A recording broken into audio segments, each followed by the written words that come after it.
What's up, guys? Welcome to the Chaos Theory Podcast. I am your co-host, Ivan, aka Kinetic, and of course, I've got my main man, Ken, Chaos Villalobos, with me. We are back for season 2. This is episode 4, and we have a great guest for you, but I'll have Ken take it away. Hey, what's happening, guys? Welcome back to Chaos Theory Podcast. Like Ivan said, this is season 2, episode 4. And guys, we are going to talk to somebody who has made his imprint in the Marvel 2 community over the years, and he has a very interesting story. This is a player who is still in the process of finishing his story. He still needs to grab that brass ring and kind of cement his legacy, even though he already has a great track record as it is. And we're gonna go over how he got started, the trials and tribulations that he went through over the years, and how he became one of the most feared MSP players today. And of course, you know who I'm talking about, and that's San Fernando's best, Servbot. What's up, Juan? Not San Fernando, San Bernardino, pardon me. We got to get it right, man. Yeah. But yeah, let's go ahead and bring Juan. What's going on, brother? AKA Servbot. Hey, guys. What's up, man? Thanks for having me here. It's a pleasure to see both of you guys, Ivan and Ken, in the flesh. You know, I appreciate the whole invite and everything. Bro, it's good to have you here, man. And your catchphrase as of late has been, you're either going to get served or... Get served. or be served, I should say. It's good to have you here, bro. I know that you have a lot to tell the community, a lot to get off your chest. And we want to get started, man, because I remember, from my personal experience, I remember seeing you at James games.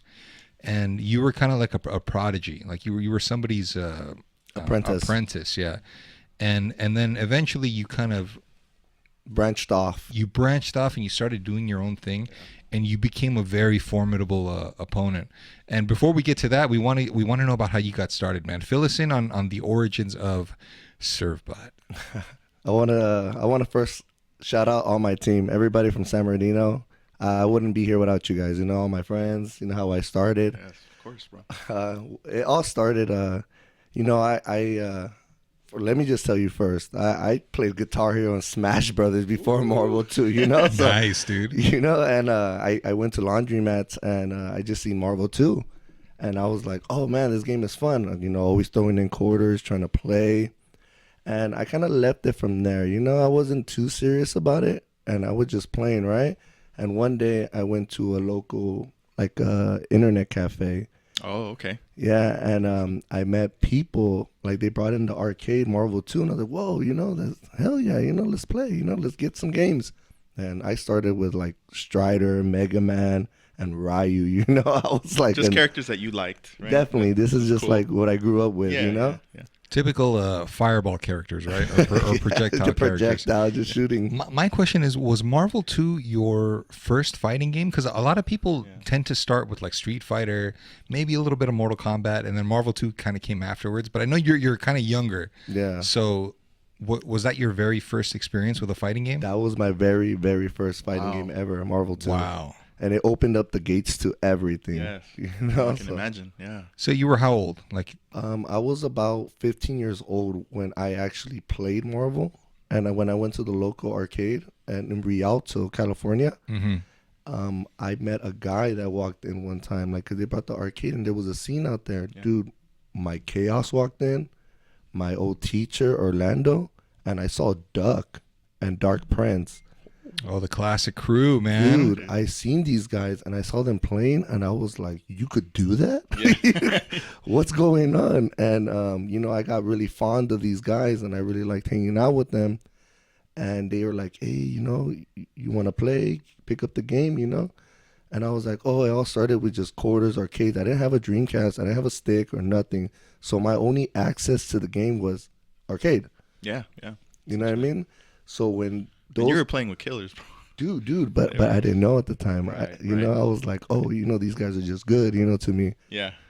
And then that's when the gate of MSP opened, because that was my teacher, and he played MSP. Oh, that makes sense. Okay. You know, so Orlando, right? Orlando, Jigsaw. Now you can correct me if I'm wrong, but I remember you going by Reset Junior at one point. Yeah, what's the backstory with that? Before even Servbot, it was Reset Junior, but the thing is that they had a tournament at that local cafe. Reset showed up, Taiji, Duck. It was like I didn't know these guys at the time, like I was saying. It just a bunch of players rolled through. Okay. And I got, curious, and I really wanted to play. So I met these guys, and Reset gave me his number. Hey, man, if you ever want to play, hit me up. That's dope. The first thing I did was hit him up, dude. You know what I mean? So, but that Reset Junior became later on. Okay. A little later on, Yeah. And one day, 7 months into playing, I learned a little bit of MSP. Didn't even know the ROM yet. Couldn't even do Hypergraph Tempest, Yeah. And I was just And doing these are all advanced moves, right? Like, yeah. It's tough to imagine you going from like Mega Man Ryu Strider, right? To because in my own experience, my first team was like Spider-Man Strider Jill, I think, and then I started swapping characters out. Yeah. And it's like night and day going from a low tier team to MSP. Yeah. Was there anything that you felt specifically when you did that? When you went from, the low tier team to having now what seems like a bunch of options and movement options that Magneto having an 8-way dash, Storm and stuff. How did you feel about that? Man, learning the Magic series was different. Like it was just launching and just doing 1, 2, 3, 4 into knockdown, right? Yeah. It didn't start it so fast because I didn't learn the ROM and the 5 Fierce until literally a year and a half later. Wow. You know what I mean? It was just straight, just doing movements, understanding the game, and and it was cool because I had local players that would play me on the same level.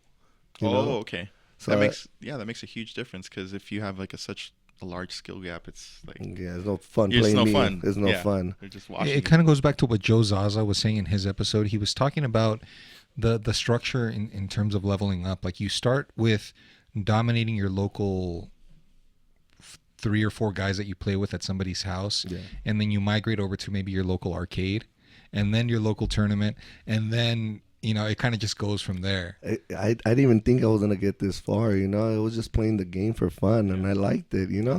A sad story happened where the arcade closed down. My local cafe, and I thought I was done. I thought it was it. I'm like, oh well, that's it. It's another game I just played, and that was it. And let's say a couple months later, my friend hit me up saying, hey, there's a swap meet full of killers like that play. And I'm like, oh yeah. So I went. Yeah. Yeah. And I went to the swap meet, and I'm telling you, I met my best friends there. Those are the same guys I still talk to this day. That's dope, man. Yeah, man. And they were beating me up, dude. They were just beating me up and everything, and I was just like understanding. What were they picking? They were picking already like Doctor Doom, Magneto, Iron Man. They already were picking the high tier stuff. They already seen stuff, and they were explaining to me there's an Evo. I'm like, what's an Evo? A car? A Mitsubishi Evo. Well, there's Evo, there's tournaments, bro. You're kind of good, you should keep playing more. And I'm like, oh, okay, that's pretty cool, man. And so I left, and I finally got my hands on a Dreamcast and a stick. I'm like, whoa, I'm really playing, A couple months later, I learned the ROM. Oh, man, Game dude. changer? Game changer. I was so excited. I'm like, I'm the best. I'm going to start beating fools now. It was a wrap, right? For the people that are listening at home, when you say, can you explain what the ROM is? For our listeners who have never touched the game or don't know, they probably don't know what you're talking about. The ROM is a special, unique combo that Magneto does where he super jumps and dash down with little kicks, and it's called an infinite. And you could keep them there as long as you don't mess up. That's it. So it takes execution for sure. Yeah. The longer that this combo goes, the less damage it does, right? We already know that damage scaling is a factor. The damage skill. So for you to keep that combo up, you have to be precise. Your execution has to be on point, right? Definitely. When you learn that combo, then you thought, okay, now it's time. Now it's on, right? I was like, oh, these guys are gonna get it, dude. You're like, oh boy. Yeah, man. So it was fun. I went, and that's when I started upgrading. I went back to my swap meet, and I started beating the guys that were beating me at first. And I was like, ooh, I felt That's a great good. feeling, That's bro. a great feeling. Yeah, knowing that you've actually gotten better. When Servbot started going to James games, I remember, like Carlos and I, Infrit, we were still trying to kind of pave our own way into Definitely. the arcade, and it was like our crew against everybody. You know what I mean? I This was is back going when to tell you that too right now. everything was kind of divided. And when Servbot showed up, I remember you were getting some wins, but I could still see that stuff, something was missing. Like you can still see that you were learning a little bit. Right. I mean, we all were, right? Yes. But I could tell, like, okay, this guy, he's onto something.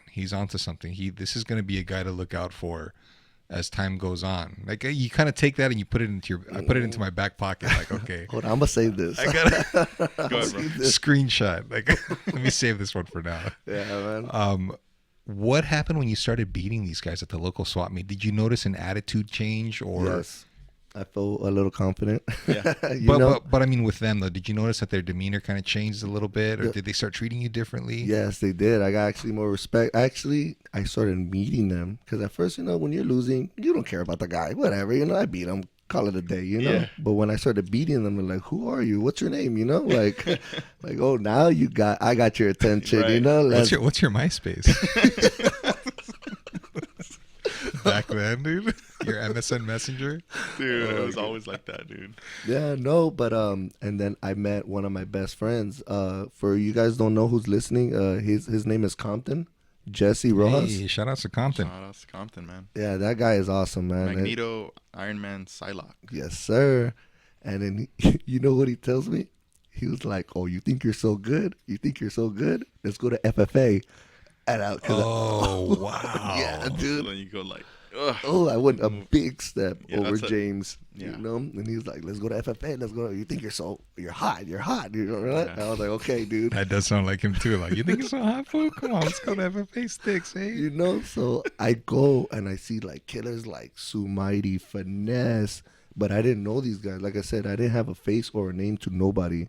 Like, what did we have? Tips and tricks back in the day? Yeah.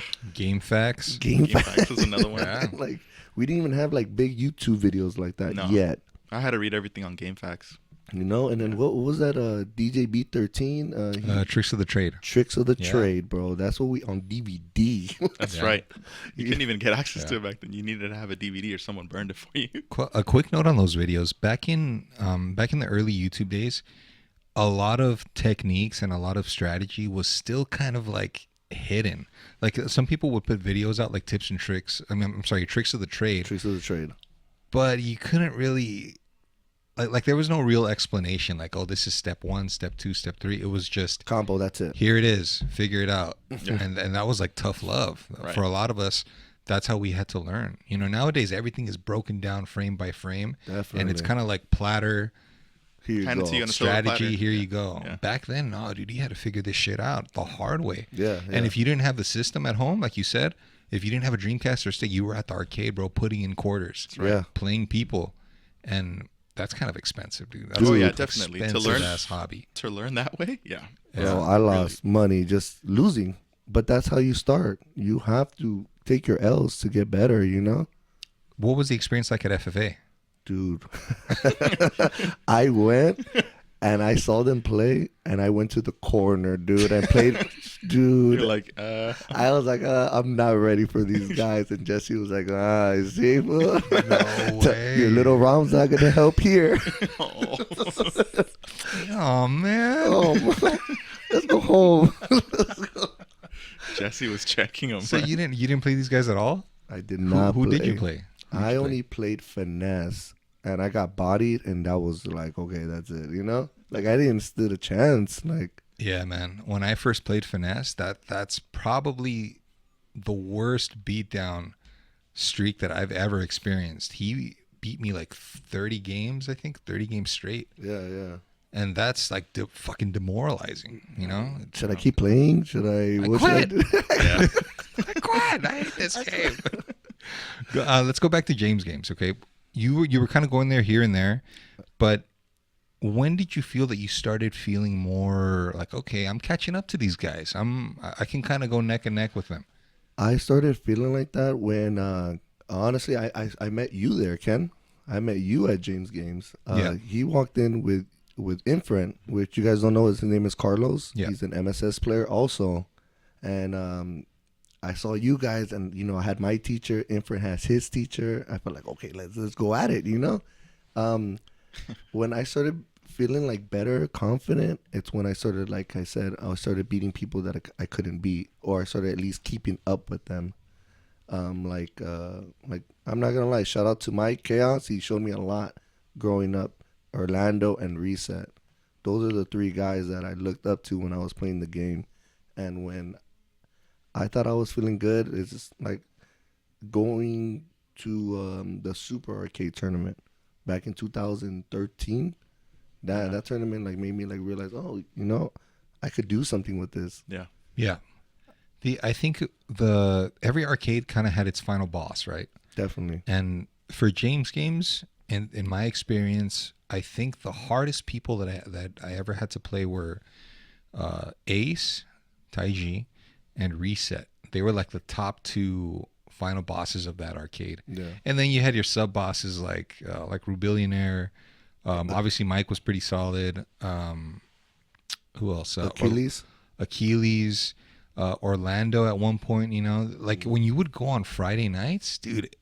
Every cabinet was packed. Yes. And you had to put your quarter up, and you knew that every single person was a goddamn killer.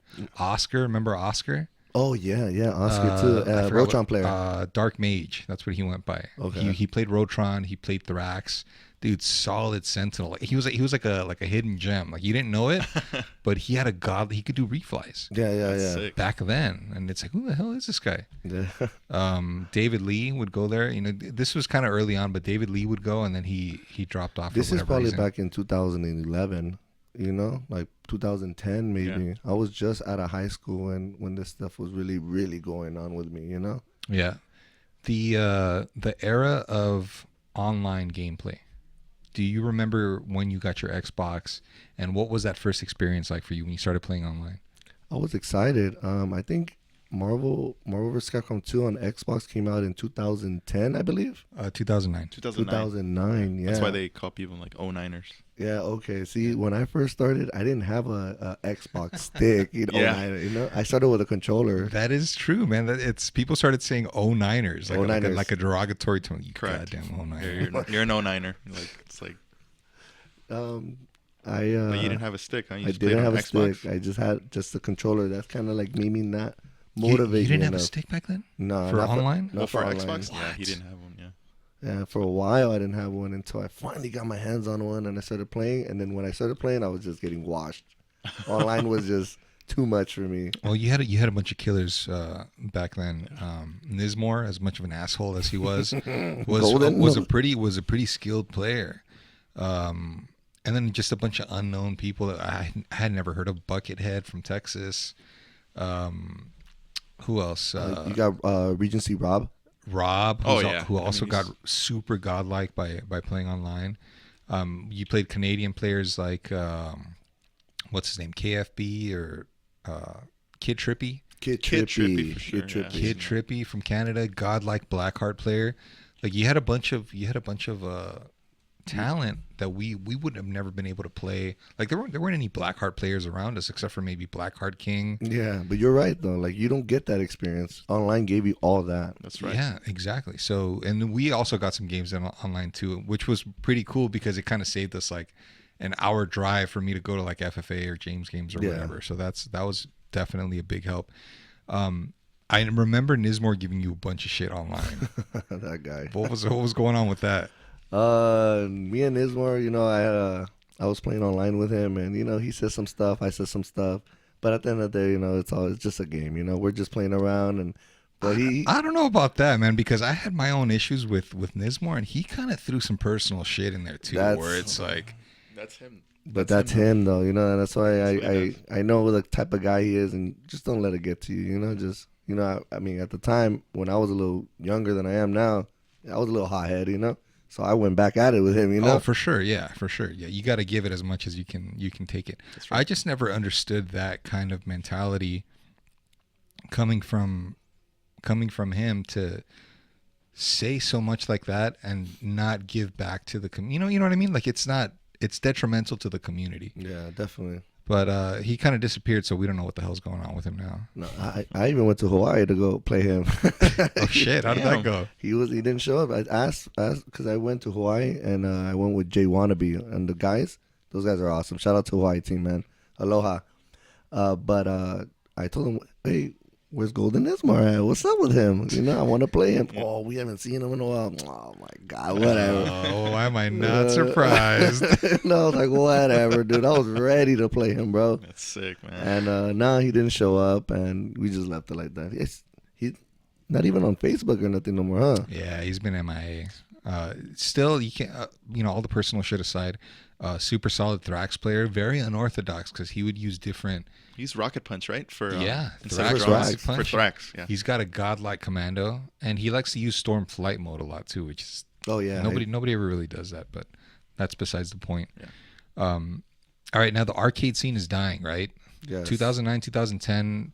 Nobody's really going to James anymore, right? I'm sure you Yeah. remember. It used to be packed, bro. We used to go and just stay there till like 3 a.m. Yeah, You definitely. just run games, whatever. The salt would flow, right? Like, man, these fucking sticks, dude. Hey, Rick, why don't you fix this shit, man? We gave Rick such a hard time, dude. We showed up. The arcade owner, Rick. Oh man. You guys would tell him like maintain his sticks, basically. Well, no, we did, dude. Remember, Yeah, you would tell were him. you there when Mike and Dark Prince got banned? Oh, I just seen Dark Prince. Dude, What happened? those guys are too much. You know? So something I was in the back, the head-to-head cabinet that was in the back, Yeah. and all I heard was like somebody hit the buttons or something, and I heard Mike pop off, and he was like, "Man, Rick, you need to fix this shit." And he was like, "Get out, my friend, get out." Get out, my friend. And then we didn't see them for a long ass time after that. They just got. Dude, he had like a little machine, like a bubblegum dispenser, like on his counter, and Dark Prince just threw it over. Oh, damn. And I'm like, A gasp. gasp. And then Rick just kicked him out, you know? And Dude, but that's what this game does to you, man. yeah. I've always said that this game is like an extension of your physical self, right? Like you can't, like a lot of people don't have problems with going hands on or throwing on a pair of boxing gloves or going to the UFC gym and sparring or whatever. Right. And this game is kind of like a segue, right? Like you don't have to do all that, but you can still put hands on somebody Yeah. digitally, of course. Digitally. So when somebody does that to you and you can't really move or you can't do it's frustrating. It's frustrating. It's frustrating, and for somebody like Mike, it was too much for him. Like, I guess he couldn't get his moves off or whatever, and he was losing, and it just ended up with them getting banned. Sometimes this game gets the best of people. It does. You And know? it brings out the worst, dude. And It brings out the worst in you. that's unfortunate, man. Yeah. Do you remember your first experience at? I don't want to get into Evo just yet. No. But did you get into any tournaments before Evo? Just the local James games ones. What was that like? Your first experience with that? When I went to my first tournament, I just don't remember the guys I was playing because some of these guys that we knew back in the days are not even around. You know what I mean? Like, for an example, like, if you guys remember Y2J. Yeah. Oh YCJ. yeah, He went to UCI. You know? Yeah. Beast Clock- Beast MSP player. Clockwork Jr. Clockwork Jr. was Yeah, a different. he- Iron Man? Him and no Clockwork Jr. Is and Alon Jr. were part of what was known as Team Valley, and that was him. That was Clockwork Jr., Alon Jr., and Pasadena. Oh, okay. Pasadena touched up on this briefly during his podcast, and I guess they had a falling out. These guys just did some shady stuff allegedly, and that was it. Yeah. So, but they were still pretty good players. There were. Yeah, back then there wasn't really like it was like paying homage to the greats. to the greats, yeah, and To the great innovators. Yeah. until they started calling Carlos Chaos Jr. and then it was like, aw. Yeah, I was like, I don't want that. Reset Jr. I was like, Carlos, you're gonna take that nickname, and you're gonna like it. No, actually, I went to James Game Tournament. It was just a small thing. I lost to Orlando too, and probably Ruben. You know, Achilles were there. Not too many guys. But then my real first big tournament was the ELAC one, back in LA. Yeah, that's where Taiji and Reset and me went, and I was hanging out with those guys a lot. Yeah. So I'm like, oh yeah, I'm cool. You know, I'm hanging out with these guys. You know, these guys are killers. I'm in the cool clique now. Yeah, you know, and yeah, no, I went to the ELAC, and you see Speed Racer Dominic, you saw Blackheart King, you see some of those guys. I met Magneto there. Magneto. Yeah, Nice. Yeah, those guys were like, oh damn, like what am I doing here? I barely could fight fierce. Like, but yeah, just those are the local scenes where I was just going at the time, But and unfortunately for me, when I was growing up, I didn't have a vehicle to travel, so it's like, hey, you guys want to go, or we don't, Right. So that's what's been going on. There's a quote that I read recently that really kind of hit me deep, and that's, if you're the smartest person in the room, then you're in the wrong room. And for me back then, as it applies to Marvel, that's why I wanted to be around these top players, is because I felt like I could just learn from them. And so I understand the feeling that you got from being in that room with them at ELAC or whatever. Yeah. Like for Reset, I felt like he would always try to get me to stop playing, or he would always try to beat on me as much as he could because he thought that I was going to quit or whatever. Yeah. And at the end of the day, it just made me a better player. You learn from the L's as much as you do from the wins. How did you do in that tournament? I did bad. Wow. I didn't do that good. Like I'm telling you, I was just an upcoming prodigy. I was just I was getting little data from these guys. I was just coming up, and and believe it or not, I've been an MSP player since the beginning. Wow. Since the beginning, and so I kicked it with a lot of MSP players, and I got like all my moves. I was looking up to players like Sumighty, Reset, Taiji, Orlando. So I was getting all that momentum from them, but I wasn't as good of a player, Not yet. It didn't click into me yet. But you were still an honorary member of HMC. Yes. Right? The Higher Magneto crew. The Higher Magneto crew. And I kind of took that as a spin-off, and I made the Higher Sentinel crew. But I didn't find out until years later that the Higher Magneto crew just meant that you guys were high all the time because you guys were smoking weed. So yeah. I was like, wow. Whoa, wrong meaning. Excuse me. I feel sheepish. So Juan, regarding these little tidbits that you're getting from these MSP players, what did you feel that you needed improvement? Because you said that, you were still learning. You had gotten the ROM down. What did you feel like was the next step in terms of improving your game, improving MSP? I honestly, when I knew the Infinite, I started romming, and I didn't know about guard breaks. I'm like, you could, yeah, bro, you could unblock somebody on the way in. Yeah. Dude, you got to show me that. Another game changer. Yeah, that was the next move, and I was like, okay, so how do I do it? And luckily, I'm not gonna lie, these guys actually gave me all the tips I needed, and I was learning, and I finally learned the guard break and stuff like that, and I went to a tournament in Cal Poly. Yeah. Cal Poly, yeah. A good scene there. And it wasn't Reloaded. This is one way before. And I went, I saw Dark Prince, I saw all these guys there. Clockwork would play there too. Clockwork and Dark Prince had that rematch there. Yes, that's where it took place, yeah. It took place, and it got a little violent. A little spicy, huh? Yeah, a little spicy, We love that shit in Marvel. We love it, man. Unfortunately, Dark Prince lost that match, and things just went out of hand, law enforcement came over, that's how bad it got. I was like, damn, this is Marvel, baby. This is Marvel, baby. This is Marvel. That's right, bro. But I didn't enter that tournament. Oh my God. I met Spartan there. Oh, you met Spartan there? I met Spartan there. Interesting. Oh man, we had such a variety of talent. Yeah. You had the people that were at the top, right? You had Duck, Sanford, Justin Wong. Would Potter go there from time to time? He was kind of on his way out for his hiatus around this time, 2009, 2010. He had already stopped playing. Yeah. I felt like one of my friends ran into Potter at Cal Poly, but this was way after the heyday already. Oh, okay. But anyway. But what my point was that you had these killers at the top, and then you had a huge level playing field of just intermediate players, myself included, right? Because I was still learning, whatever. Yeah, you but were. Dude, you had a bunch of killers. That meant that every tournament was unpredictable, right? Yeah. In the later years, everybody's saying, oh, Khaos is in. Oh, okay, Khaos is going to win this tournament. Oh, Duck's in this tournament. Oh, Duck's going to win this tournament.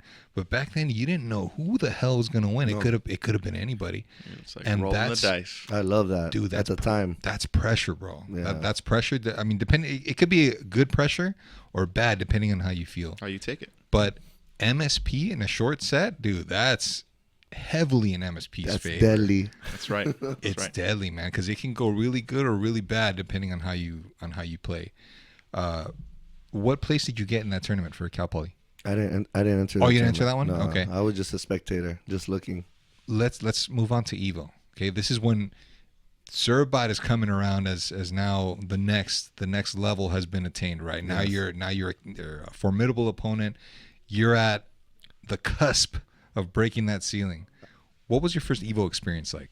I saw Duck versus Sanford, and Sanford won that tournament. Which one? Which Evo was that? 09? Duck versus Sanford? No, I didn't see.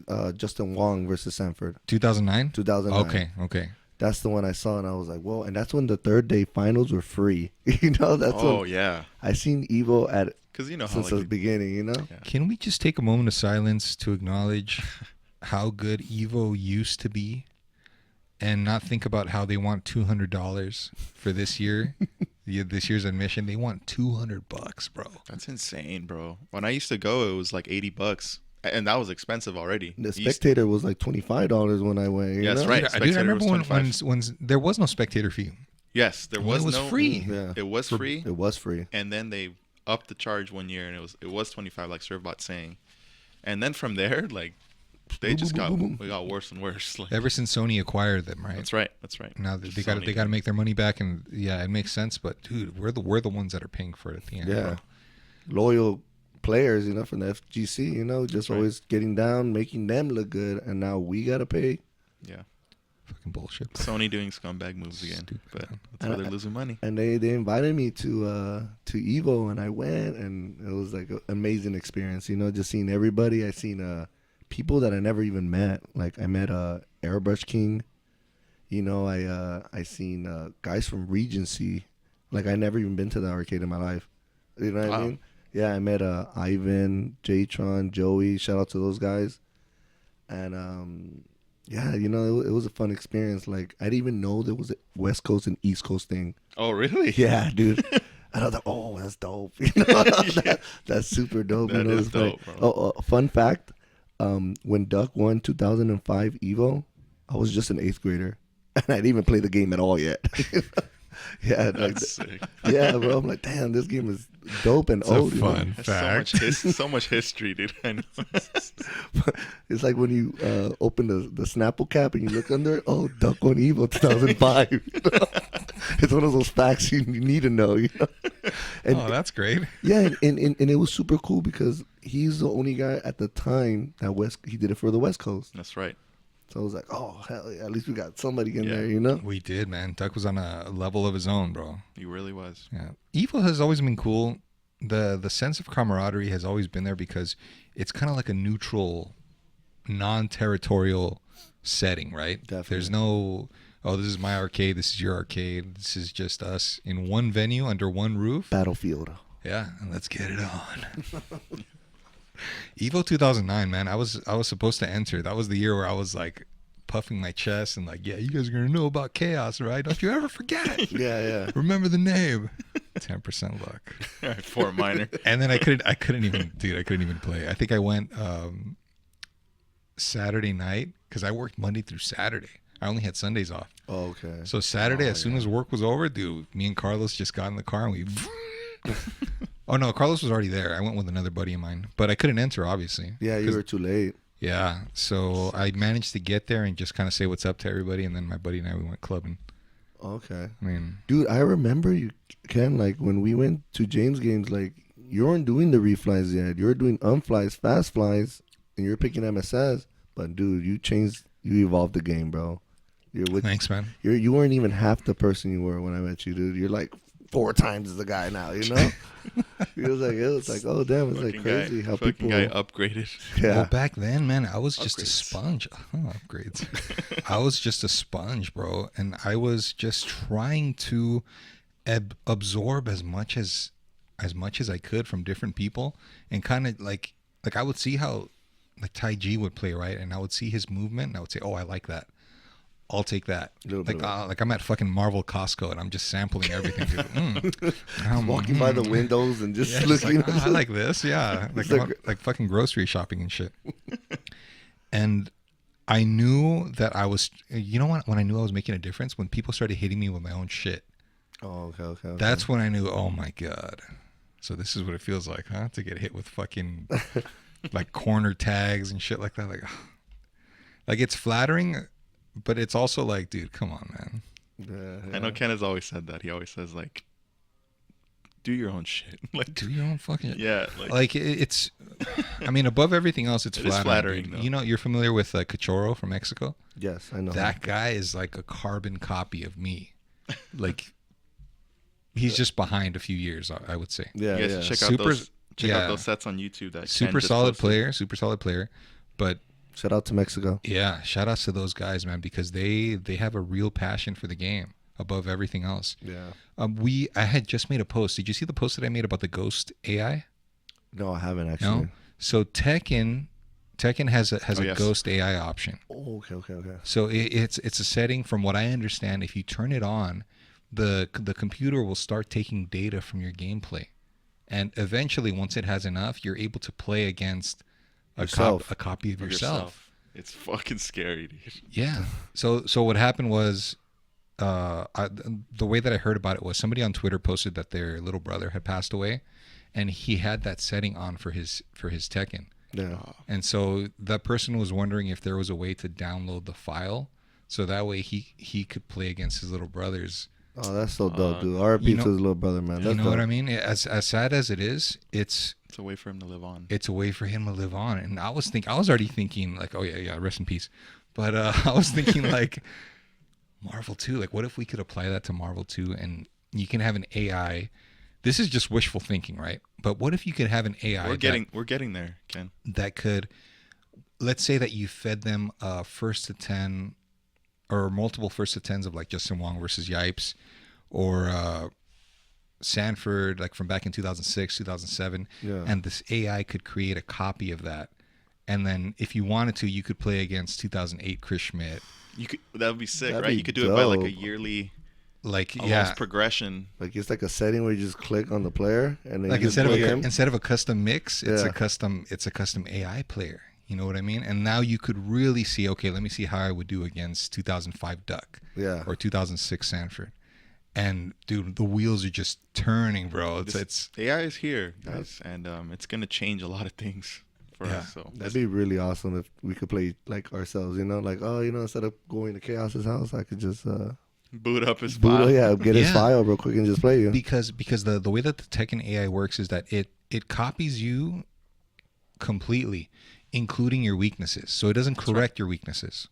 So if you're a guy that always holds up or you always block up, then you're gonna get hit low, right? Right. And so it'll still bring that over to your AI copy. I don't know. This is just like something to look, because we're already doing so much with all of these mixes, all of these custom mixes now that where you can put infinite unfly, you can remove the dizzy.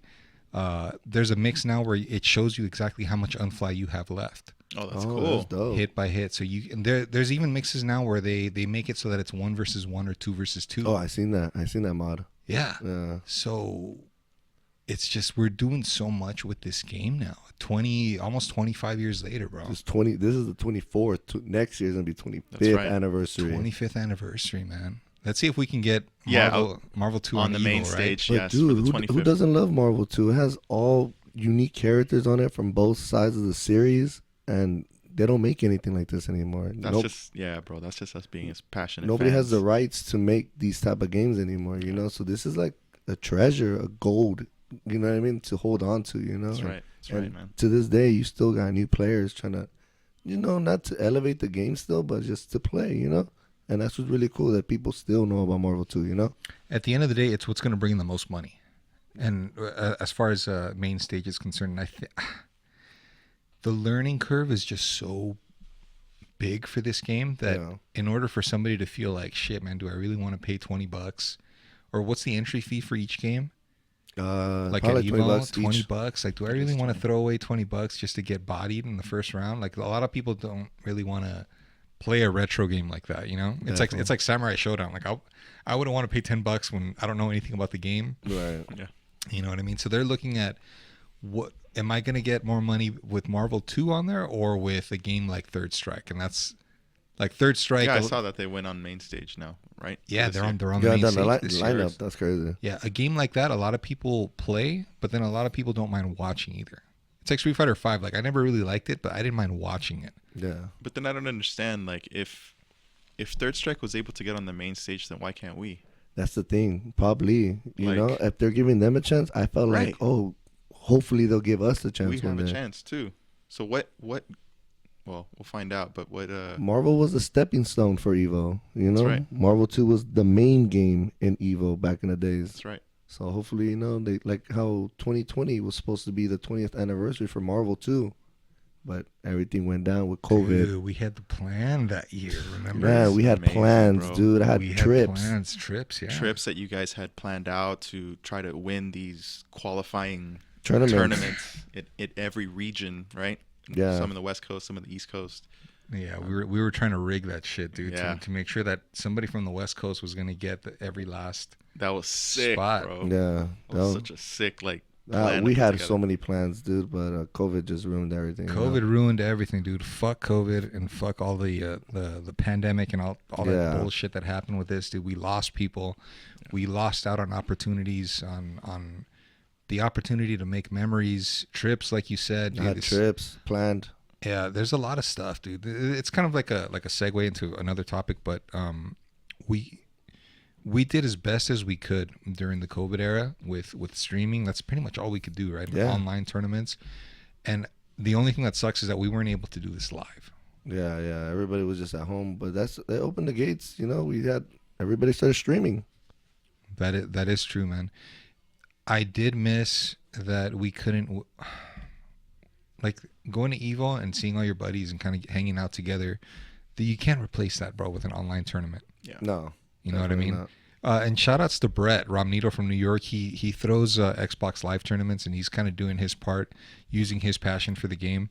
Shout out, Brett. Yeah, that takes a lot of work, bro. Yeah, planning, timing, getting everybody, you know, to just play, to get Show up, organized, to yeah. show up. Like, it's a headache. It Yeah, it is, is. man. It's a thankless job, bro. But we do appreciate the people that do that for us. Definitely. We're gonna skip forward, Juan, and we're gonna talk about Evo 2013.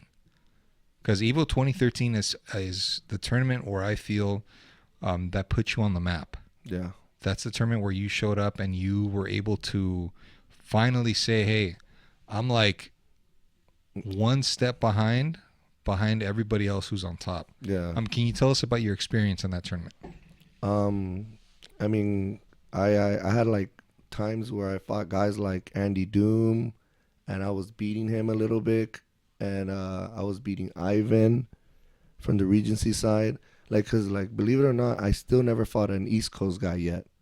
That didn't happen until we'll talk about that a little later. Oh yeah. Yeah, I didn't fight these guys, so I'm over here fighting my West Coast rivalry buddies. You know, 2013 was a special year for me because I fought guys like Spartan. I met my rival. That's the guy that I said I want to beat. You know, we always bump heads, and he was actually trained by Reset also. That's crazy. You know what I mean? So we Yeah. were like, okay, you know, I gotta fight this guy. I met Roundhouse, and yeah, my experience that year was good. I was coming up. I felt like more consistent. I felt like my combos were coming together. I was finally had a plan. You know? You had a better understanding of like how you're gonna like approach. Oh, for sure. matches now. By the time 2013 came around, I remember Servbot had one touch kill potential. Like as soon as you got the blender started, Yeah. that was it, man. It was very, very, from experience, dude, it was very difficult to stop. Yeah, no, as soon as I get the ball rolling, it's Yeah, it was it's, like an it's moving. avalanche. It's moving, you Yeah. know? And 2013 was sweet.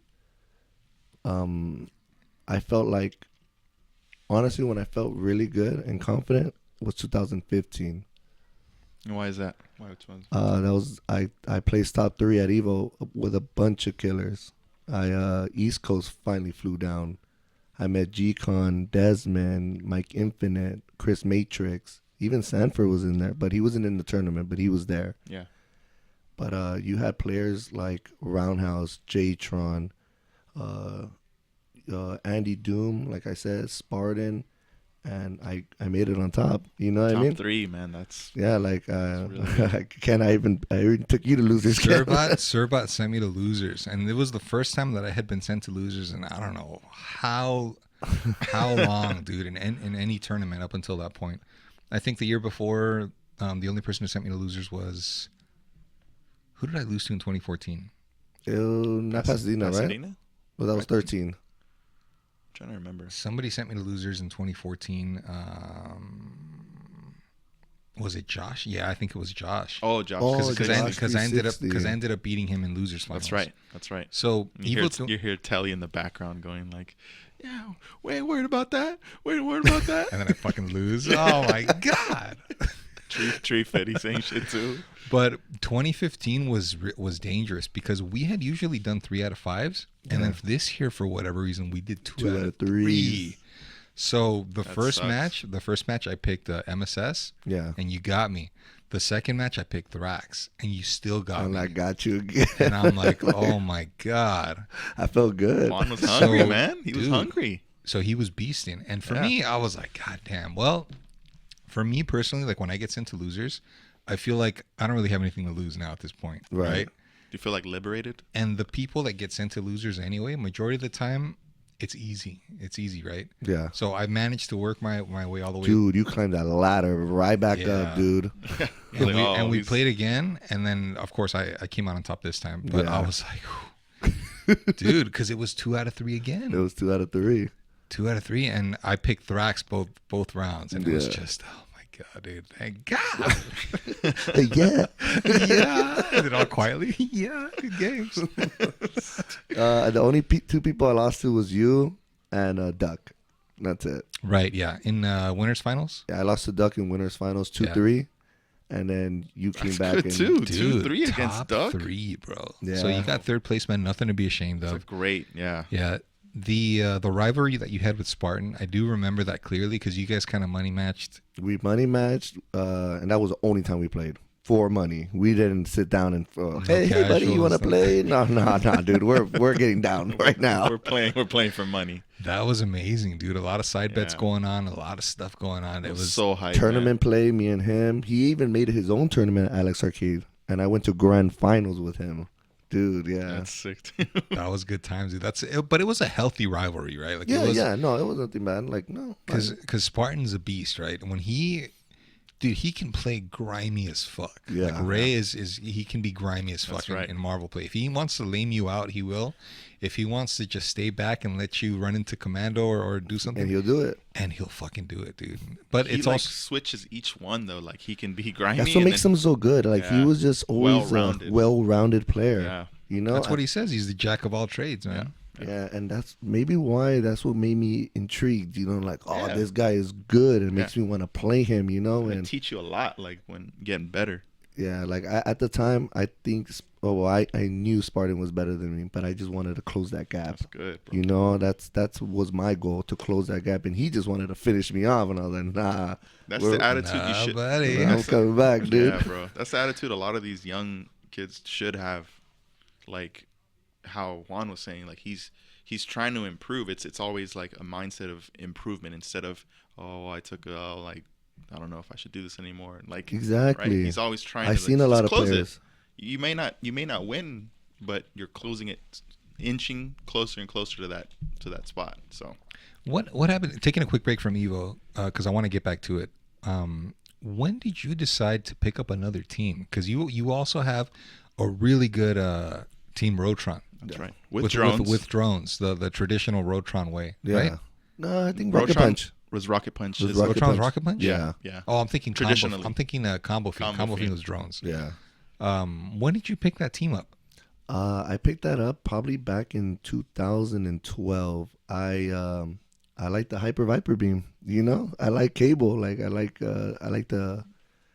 the distance he gives you. I like shooting people. I like to shoot. Somebody's getting shot.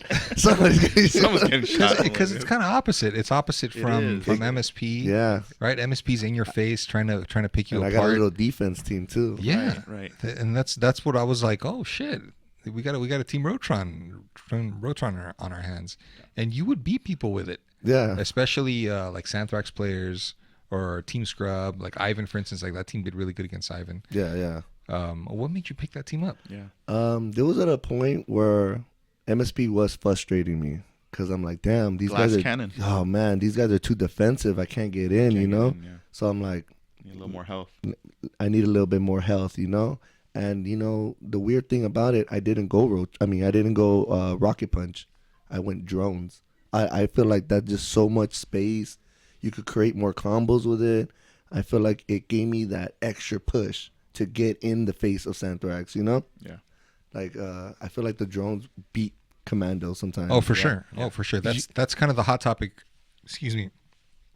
The hot topic that Sanford is pushing right now is MSS beating Santhrax. Yeah. And MSS drones, like for me, that team has always been overpowered. Yeah. Like against most teams. And I agree, the drone stops Commando. Definitely. Not to mention when you do assist punishes. And I know you know about those. Oh, Dude, yeah. Commando can die like this.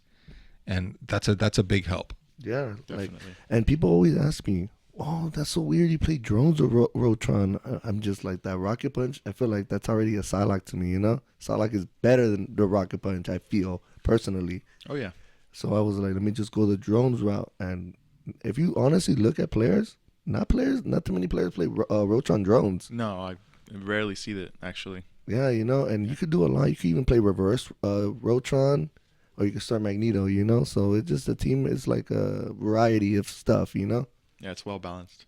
And then your Sentinel has room for improvement, I feel. Like there's a Yes. lot more that you can do with him if you were to implement a few more like unfly setups or something. Like it's got good fundamentals.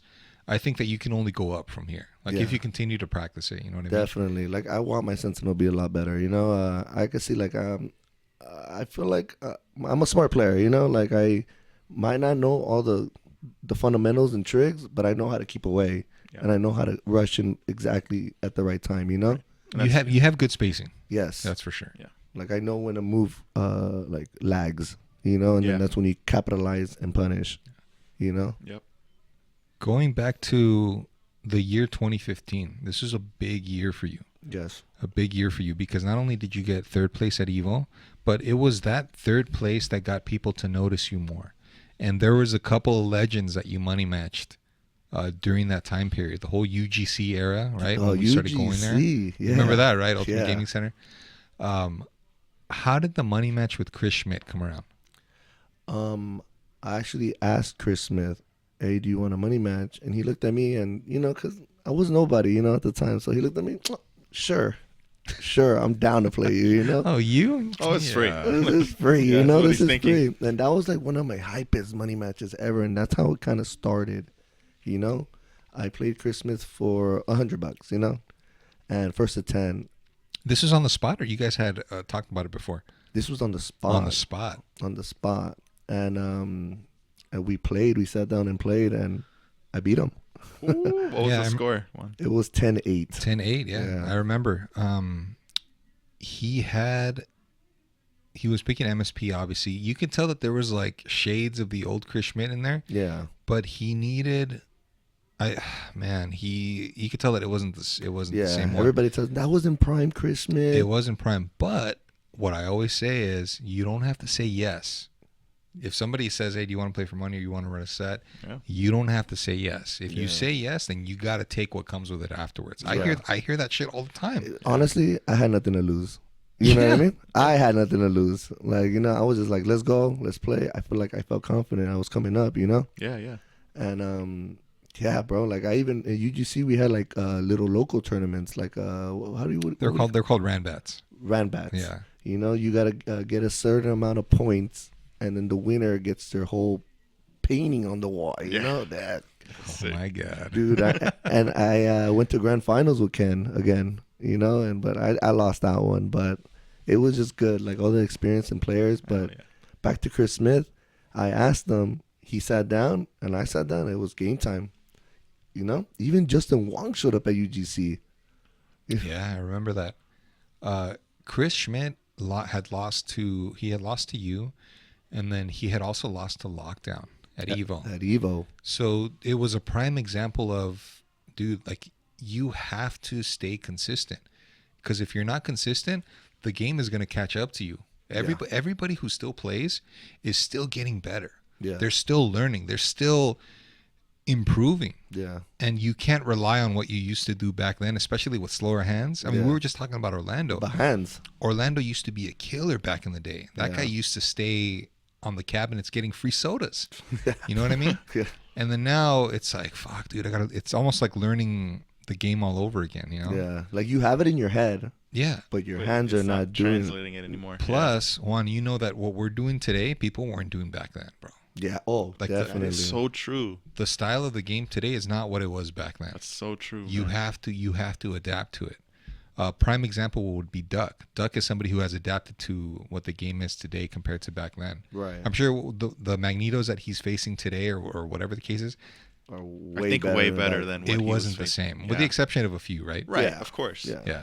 But that was a prime example. Another guy who took you up on a challenge was Chunksta. Oh yeah. Tell us about that one. This was actually I reloaded at, in California, in Pomona, California, and I needed to prove myself. You know, I was hungry. You know, I was just that kid. Like I want to play, and it's not gonna work just beating my friends. You know, Yeah. I said I gotta take it to the next step, win or lose. I gotta move up.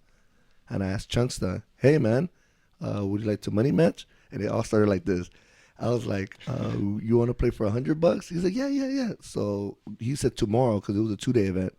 So the next day I asked him, "You want to play for $100 or $50?" And he was like, "Oh no, we could do the 100." I'm like, "All right, cool, you know." And I sat down. There's a video of that right now. We both sit down, and it was just only me and him just playing. As the match kept going, it was like a 1-1-1-1-1. You know, it was 1-1, Going 2-2, back and forth. back and forth. And then the more you're watching the video, you see more people sitting down. Machu, Telly, you guys got guys from the San Francisco area. You know, it was just a lot of people started watching. Started attracting a crowd in, you know? For perspective, just so you guys know, Chunksta he's a legend of the game. He's placed, he got second place at Evo, I think twice. Yeah. 2008 against Justin Wong, and I think 2006. I don't know. I could be wrong. Yeah. But for sure 2008. And that guy traveled up and down the coast, man. So for Servbot to challenge him, that's a big... I was just trying to throw my name out there. Yeah. And so how did the set end up going? We went to 9-9. Oh, Wow, man. The down nail to biter. last game. My Nail butt's biter. clenching so tight. I'm sweating. What are you thinking at that time, Juan, in your mind when it's 9-9 like that? What do you go into a different gear? Yeah, I slowed down the gameplay. Like if you look at it, like I just waited for the one hit, you know, because if I rushed him, he was picking Santrax on me the whole set, and he saw the counter.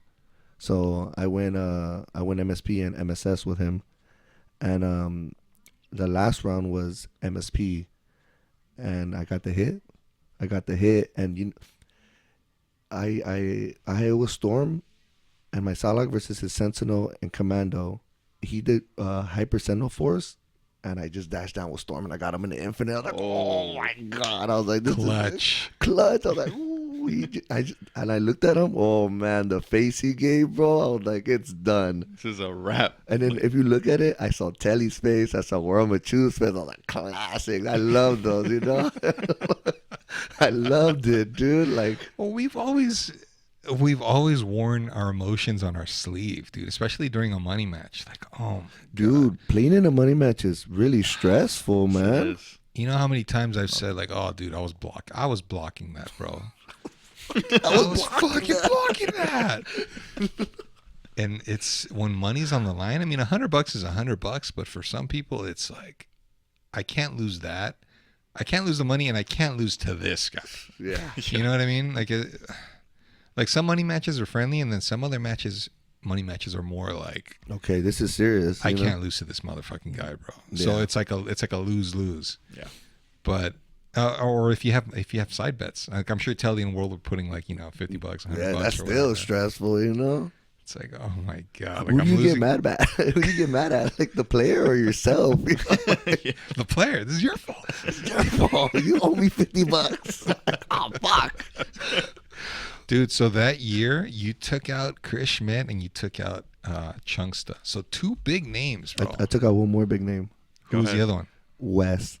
Oh, I totally forgot about that one. Right. Yeah. Walk us through that one. Walk us through the backstory and aftermath of that one. It's just because I was just like in a hungry mood, you know. So I was already just counting out players here and there. And Wes actually took the challenge. He was like, "I'll play you." You know what I mean? And so I felt disrespected by Duck, and Duck came with him like as his homie, and I was like, "Damn, Duck, like that, like you know." So it was me, Compton, you know. And Compton's like, "Oh, you got it, dude." So Wes came over, and we played for $200. Ooh. And First to 10? first Wes, to 10. where was this at? This was in San Bernardino, California, at the animal shelter. Ruben's. Shout outs to Ruben. Yeah. Yeah, man. No, so they showed up, and we played first to 10, and I destroyed West. And that's when I started upgrading my Sentinel game. I played MSS on him, no MSP, and I beat him 10-6. You know what I did? Dang. I took that money and still went to work that day. All right, I gotta go. I gotta go.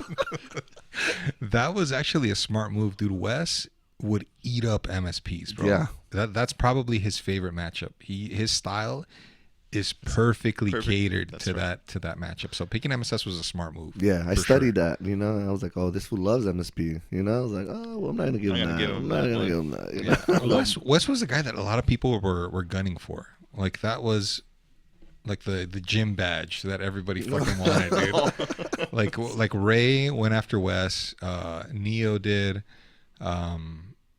you did, and so did Ivan. Ivan went after Wes for a while too, and Wes was always like, yeah, like I'll play whatever. For him, it wasn't a big deal. Yeah. But dude, that's a solid W to have on your resume because that guy he was always a killer. Yeah. Yeah.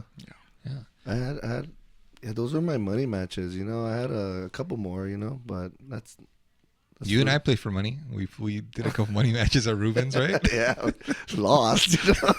Oh, okay. Donating. Moving on. No, you played Compton in a little tournament, remember? At Yeah, Ruben's house? Compton. Compton was getting really good, man. He was, dude. Compton Dude. had one touch kill. Yes, With man. Iron I'm Man. so mad that he stopped playing, bro. Like, If he came back, yeah, he's got some moves, man. At Reloaded, he did pretty good too. At He Reloaded did. 2.0, yep. he did pretty good, man. It's just, is this game a priority to you or not? That's just what it comes down to. Like you have a lot of Yeah. casual players, you know, people that aren't afraid to, yeah, I'll play whatever. And then you got guys like us that are still Grinding and We're still still grinding, I want to yeah. play, man. And, right. and you know, I'm a type of guy. I hate losing, bro. I think that's probably why I got this good, you know, because I wanted to upgrade my game all the time. There's always, I tell this to everybody that's playing now or trying to play, there's always room for more improvement. That's right, bro.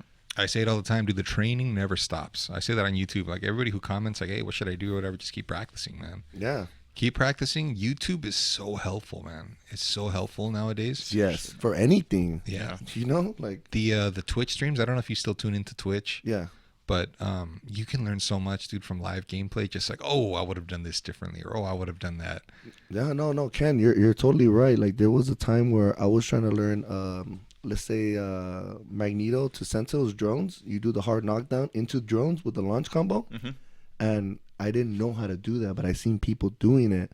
I went in training mode for hours, and I got it down. And you know, you start doing it on the dummy. What's next? You start doing it on people, baby. Yeah, you know, that's right. I was like, oh, so you know, you start upgrading like that. You know, It's a good feeling, man. There's two parts to that. It's you obviously you learn it in training mode, right? And then you do it on a person. That's part one. yeah. But then when you start playing against somebody who's better, then you have to create the opportunity to land it on that person. Yes. So that's the two-parter. Once you get that down, then it's Bread and butter. my mouth is watering just thinking about it, dude. That 5 beers at the drones. Oh man, dude, yeah, those are my combos, man. It's a good feeling, dude. You were, bro, at that point, it's on. Like you're already at the top, right behind. It's fair to say, right? Like right behind me and Duck. Yeah, It was you, and then it was everybody else. Like Yeah. Ray didn't really play anymore. Like after 2015, when we lost to the East Coast, yeah, it was more recreational for him. Like he didn't really, you know, he had already played Sanford. He had already beaten Sanford. He did beat so Sanford. he kind of had his journey, like his names that he wanted to collect. UGC had already closed down around this time. They got hit with that copyright thing, so they closed down. We lost that spot. So then we lost all the videos, man. Dude, there was a lot of videos of you on there playing guys like Abs, Pasadena. Pasadena, Lockdown. I even have Justin Wong playing Justin Wong had stopped by for a set there. I fucking lost to him that day too. Another fun fact. I'm not everybody could say this, but I played all 5 gods in Marvel. I played Justin Wong, I played Yipes, I played Sanford, Khaos, and Duck. That's cool. Not that many people could say that, dude. That's true. You know that is true, yeah. And we're gonna get to the East Coast stuff. Around before UGC closed down, there was a rivalry that was brewing, and that was between you and G-Con. I don't know if you remember. Yes. Where did this come from? We just saw the thread in each other, you know, like, oh, there's an East Coast MSP that's good, but it's not like a big name, but he is somebody big, you know. And then he saw me, oh, this guy's coming up, MSP, you know. And we saw each other in 2015, but we didn't play. I know, dude. I remember the build up to that was, well, G-Con has always been solid, right? But around the time he was as close to, he was like a close equivalent to Yipes. Yeah. Very precise player, not really messy, didn't really like to scramble too much. Like just clean cut, He's right? a clean, smooth player. Clean cut. And then for the West Coast style, we've always been swing for the fences, dude. Overhands and fucking brawl uppercuts. it out and haymakers and shit like that. Yeah. So it would have been a great style clash. Definitely. Right? But you guys never got to play. What happened? Unfortunately, I left early Sunday, and he was there all weekend. But the thing was, I think he was more focused on the East versus West and the Evo tournament. So unfortunately, I guess like when he started losing, he lost the tournament, and he wasn't doing so good, and he was like, nah, I don't want to play. Oh my god, dude. You know what that reminds me of? That reminds me when we were in that fucking hotel and I played Desmond and G-Con, remember? Yeah, dude, I was gonna talk about that one. And I smacked both of them around, and then I'm like, all right, Servbot, let's get out of here. And Servbot's like, hey, Yipes, I like your Dante, bro. God, like, I'm like, dude. No. I grabbed him by the, I'm like, God, let's get out of here. Let's rewind that. I was with Ken and Duck, right? And then they're like, oh, let's go to the hotel and play Marvel. And I'm like, okay, cool, you know. I was like, damn, I'm really chilling with these guys, you know. Like, chilling with these guys. And so I go in the room, and I see Yipes, I see Sanford, I see Desmond, G-Con, and I'm looking around the room, and I'm like, am I supposed to be in here? Am I allowed to be in here? Because these are like great players, right. you know. That's right. And I'm like, oh, damn, you know, so I'm just watching these guys play. And, you know, I tell Yipes, hey, Yipes, can I get your autograph? Excuse me. You know, and me and Yipes are real cool right now, you know. Me and Yipes, that's the homie, you know. But at the time, like, I was like, what am I doing in here? Like, these guys are awesome. And, like, I felt like, oh, damn, maybe I'm getting a little better. Almost you know? like starstruck a little bit. Yeah, man. It was like, oh, in a room full of famous people. Hey, I like your Dante, bro. I'm like, come on, get over here. man. Let's get out of here. Hey, and speaking about Dante, how was that? Like, that was a big transition when Marvel 3 dropped. You know, a lot of Marvel 2 players dropped Marvel 2 to play 3. Yeah. Like a guy like Infinite, for example. Yeah. That was so I'll touch up on this real quick because this is kind of important.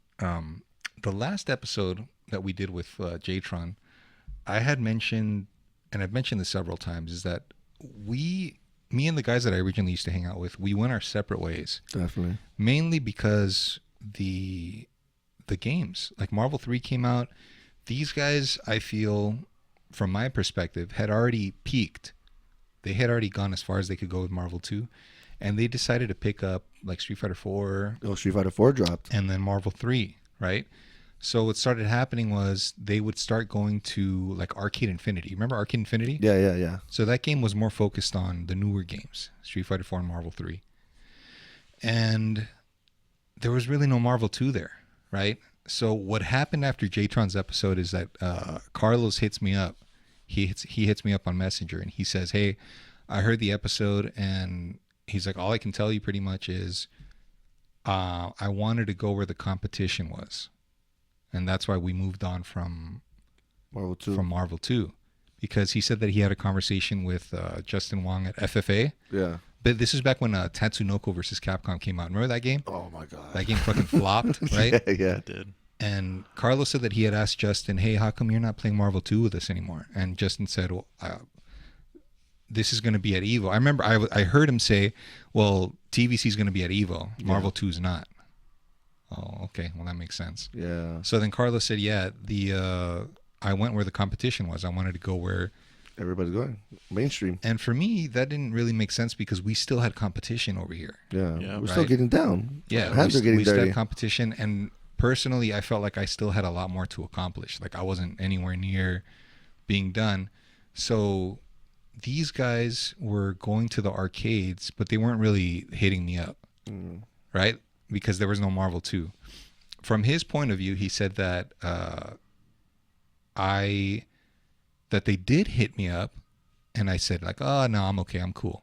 And then we just stopped after that. Right. So there's two sides of the story here, and I told them, well, there's no real way to verify. It's just we stopped playing. And then it got kind of personal, and he said that like my persona changed and that I was more focused on Marvel 2 and stuff like that. And it's just I'm sensing like a bitterness. Yeah. Right? And You can hear that. it's just a matter of perspective. And I kept trying to say, well, I mean, there's no way to verify what you're saying. Yeah. So for me, it's just Hearsay. It's just hearsay. Yeah. But I can still sense like hostility and bitterness and stuff like that. And for me, it's just when I start feeling that way, dude, we're old enough to where we can just cut ties. Yeah. So I'm just go like, my own way. yeah, I'm just like, hey, if you can't articulate your point of view with facts, then I really don't have any business talking to you about it. So just best of luck. Yeah. And the good thing about social media is that you can cut people short just like that, bro. Just one button. Just one button, dude. One button block, baby. One button block.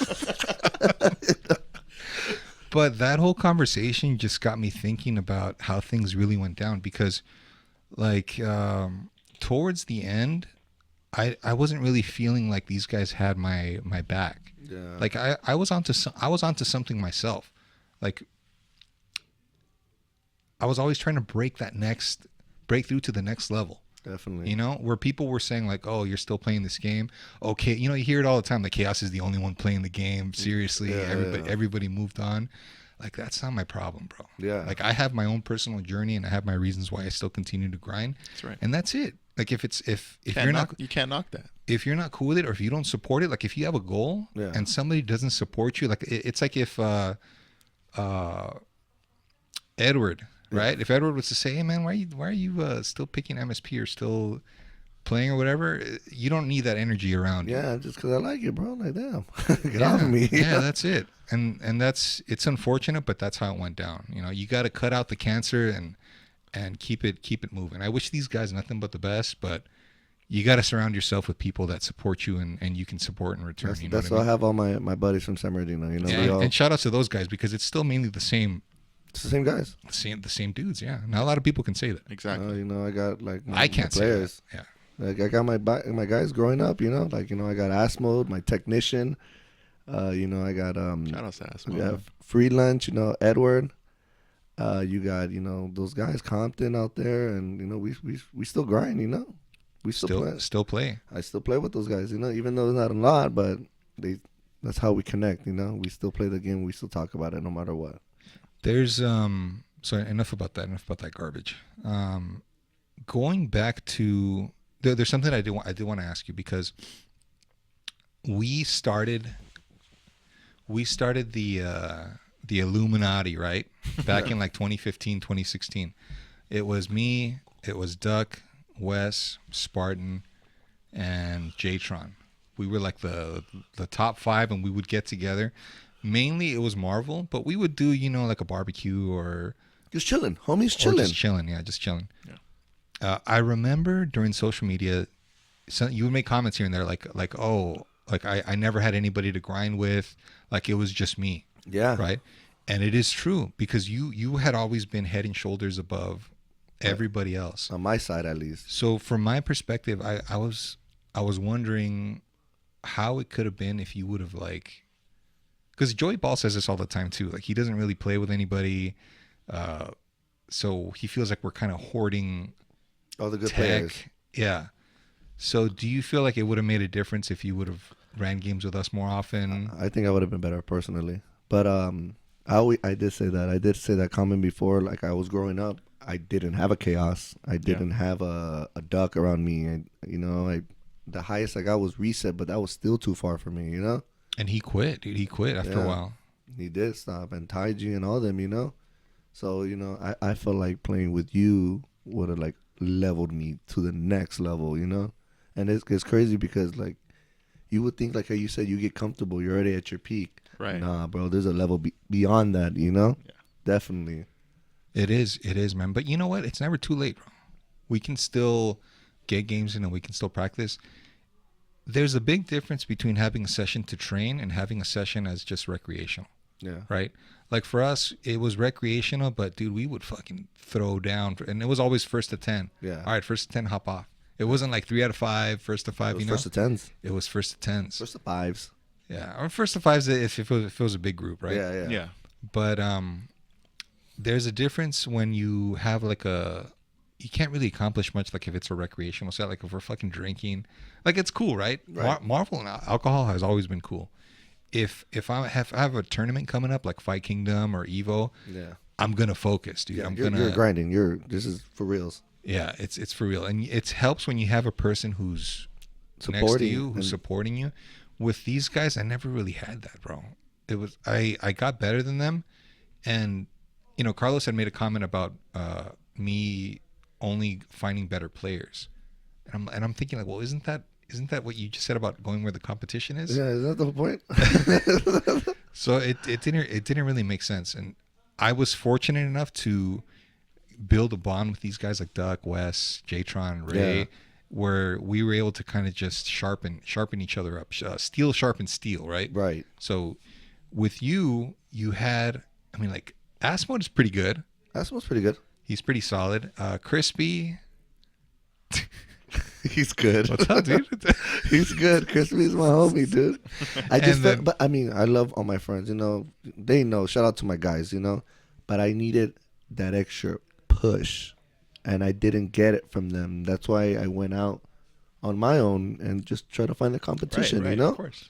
There's nothing. Can't knock that. That's even more of a reason for you to be proud of where you got to now and the things that you've done, because it's mainly just been. I needed to feel that pressure, I needed to feel like, oh, I can't do anything, and I wasn't getting it from them, Yeah. It's nothing about them. It's nothing bad, it's nothing personal. Nothing personal. I just needed that oh shit moment, Dude, but you were taking out names left and right, bro. Telly, you've always had Telly's number. Oh yeah. Like at Evo, you've always been able to take him out, and he's always said it like, man, I always fucking lose to this guy. Yeah, dude, I got Telly. I get World too, I was like, oh, I'm getting Khaos's minions, Oh. Yeah, My bodyguards, Your bodyguard. Zeno's bodyguards. I was like, yeah, I'm getting those guys, now next is Khaos, so. Well, the MSP was primarily the reason why I started picking, I started with Thrax, right? I started with Thrax, and then I picked Matrix. And Matrix, I wasn't really feeling it. I was like, at first. No, you went to Matrix. I was like, that's Matrix? so weird. I wasn't really feeling it. I was like, fuck, dude. It's a different flow. It's the way I'm not getting that. Yeah, I'm not getting that big chunk of damage the way that Commando does. Yeah. And then I started discovering the throw resets and all the mix-ups. And under them. Flying underneath and doing all these different things. And now, dude, that's my. Yeah, I feel that's like your team now. That's my team now, dude. And I told everybody, dude, Matrix is such a solid team. Justin won Evo with that for like ever, and nobody picks Matrix like that, because they like the damage from Commando. Exactly. It's easier to throw out. It's a quick fix, right? Yeah. The debate right now is MSS versus Thrax and what beats it. I played against Cachorro recently with Thrax versus MSA. Dude, he got me. He got me first to 10. I lost 10-9. Oh, damn. So we ran it back and I beat him 10-4. And this is PSN, correct? Yeah. Oh, okay. And then we ran it back again and I beat him 10-4. And then another set. You saw the correction. I had to correct it. Yeah.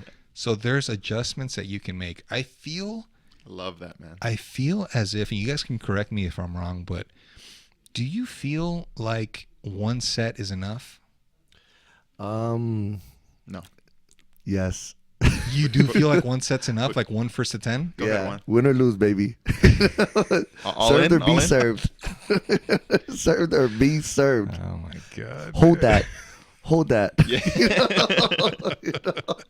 I guess if you're looking at it from that perspective, right? Like if there's money on the line or whatever, you might want to. I mean, East Coast did that to us, right? 2015, we lost the 2-on-2, and they're like, "You guys got to hold that, no run Hold that, backs." please. Yeah. I'm like, no. You know what I mean? It's on both sides perspective. Like, you know, you gotta understand, like with my buddies, run that back, you know. But it's somebody that you don't see, hold that. You know? Right. If we take money out of the equation, right, and we're just talking about skill, on Okay. who's the better player. This is exactly why my point is. That's why I don't think one set is enough. Because for me, I want to make sure that the wins are definitive. Nice. Right? So, like, I feel like if I am truly the better player between the two, then the longer we play, the more the gap is going to keep widening. Nice. It's going to get worse for you. So please keep playing me more games. It's just going to get worse. And that's what I want. So it's like, so when you play a first to 10, right, guys? And like, if it's 10-9, 10-8, even 10-6, like, I don't feel like that's it for me personally, guys. And it is not to you guys, but it needs to me, for me, it needs to be like at least 10-1, 10-2, 10-3.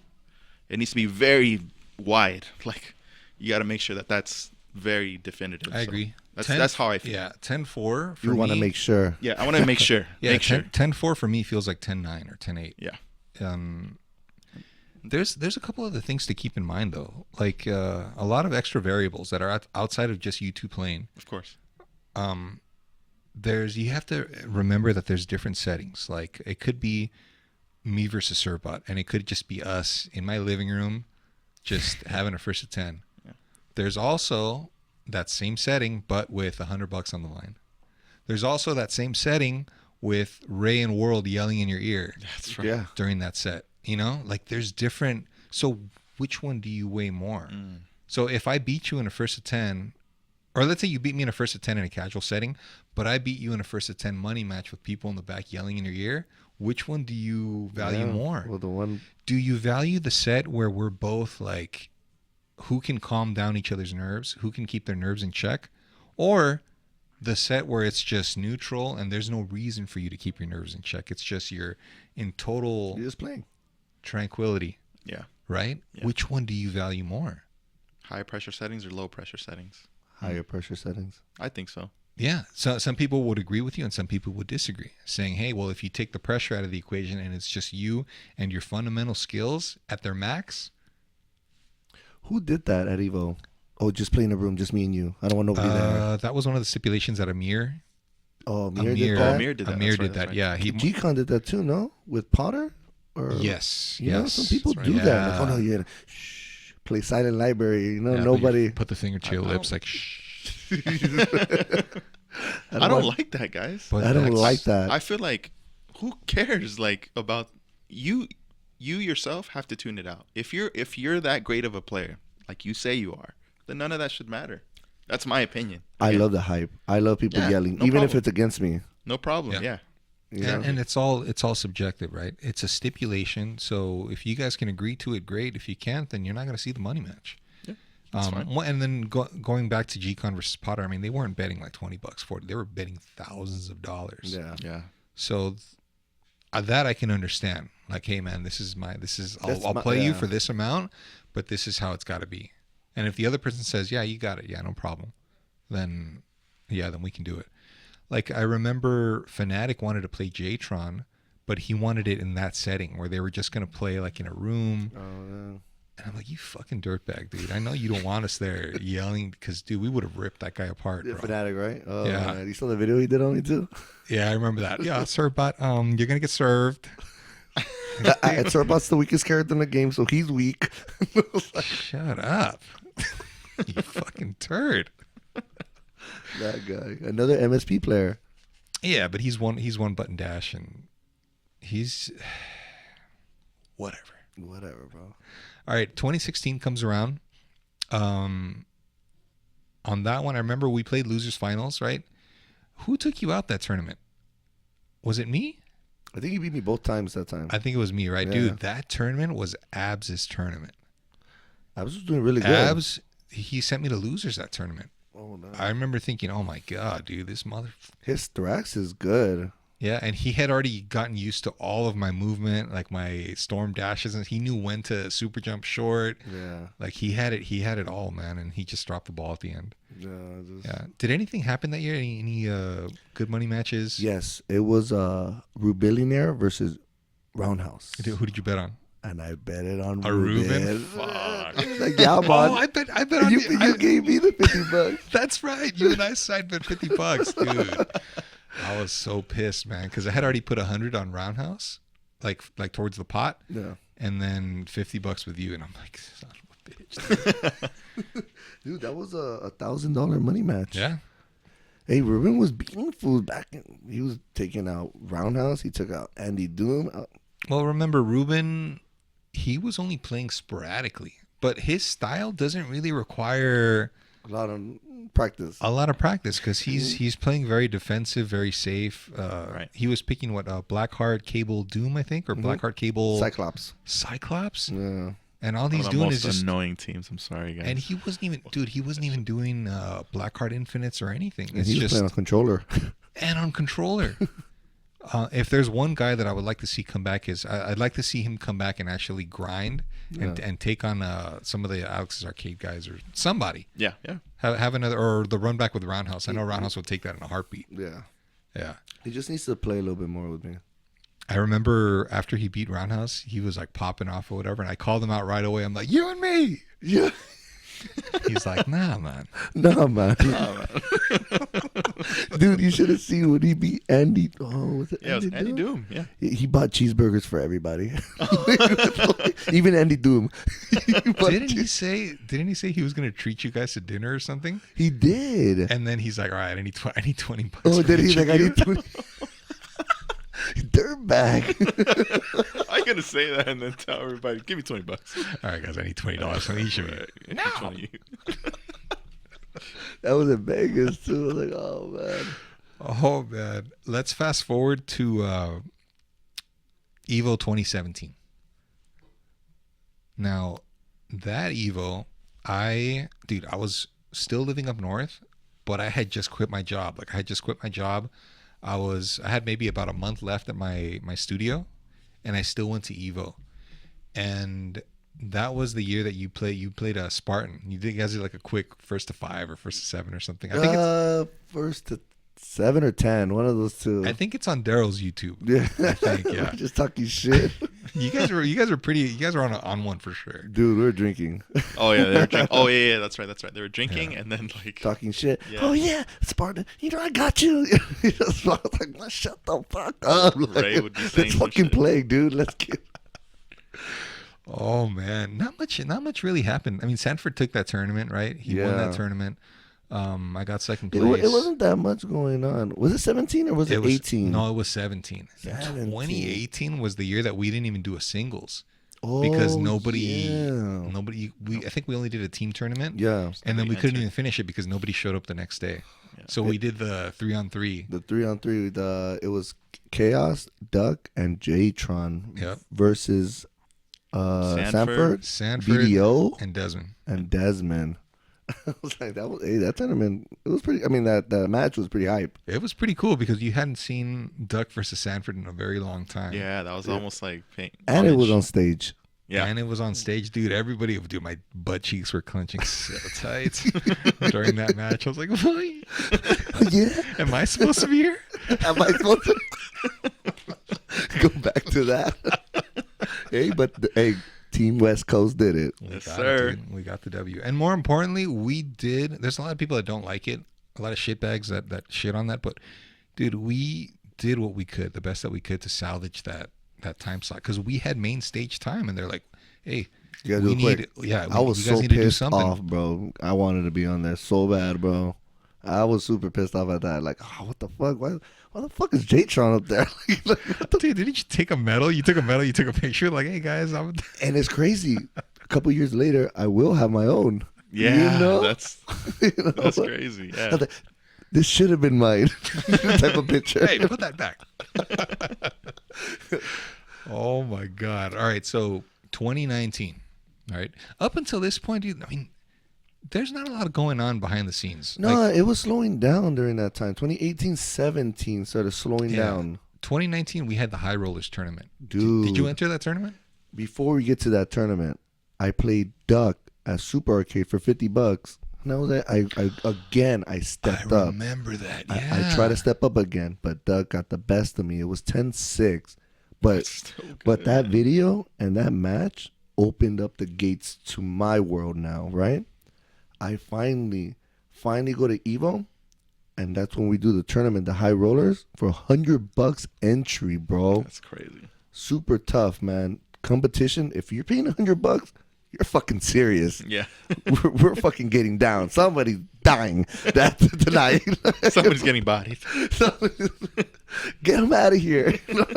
Dude, I know security would drag you off like every time you lose. Yeah, if you lose. That tournament was crazy, man.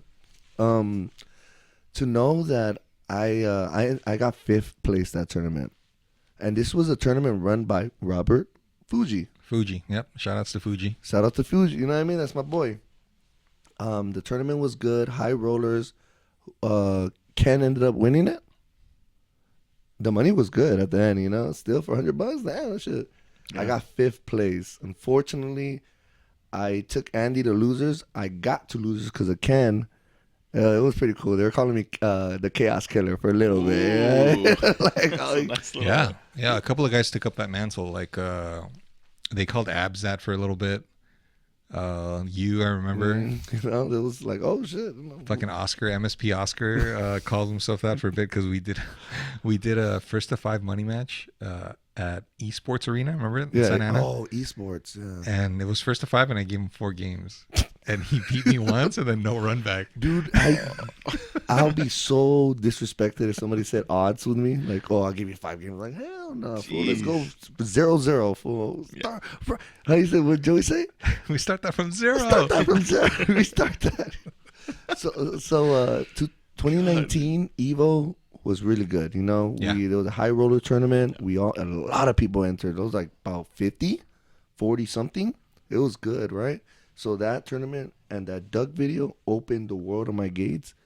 And I got a phone call one day after Evo, and Fuji called me. Hey man, I've been seeing you murdering fools. You know, you've been serving fools up, bro. Like, that's what you've been doing. I'm trying to make a tournament called Bots 3. And I said, no way. What's this, you know? And Bots stands for Battle of the Strongest. Battle of the Strongest. He's like, I'm trying to do a West Coast, East Coast format. 10 players, a free-for-all, round robin.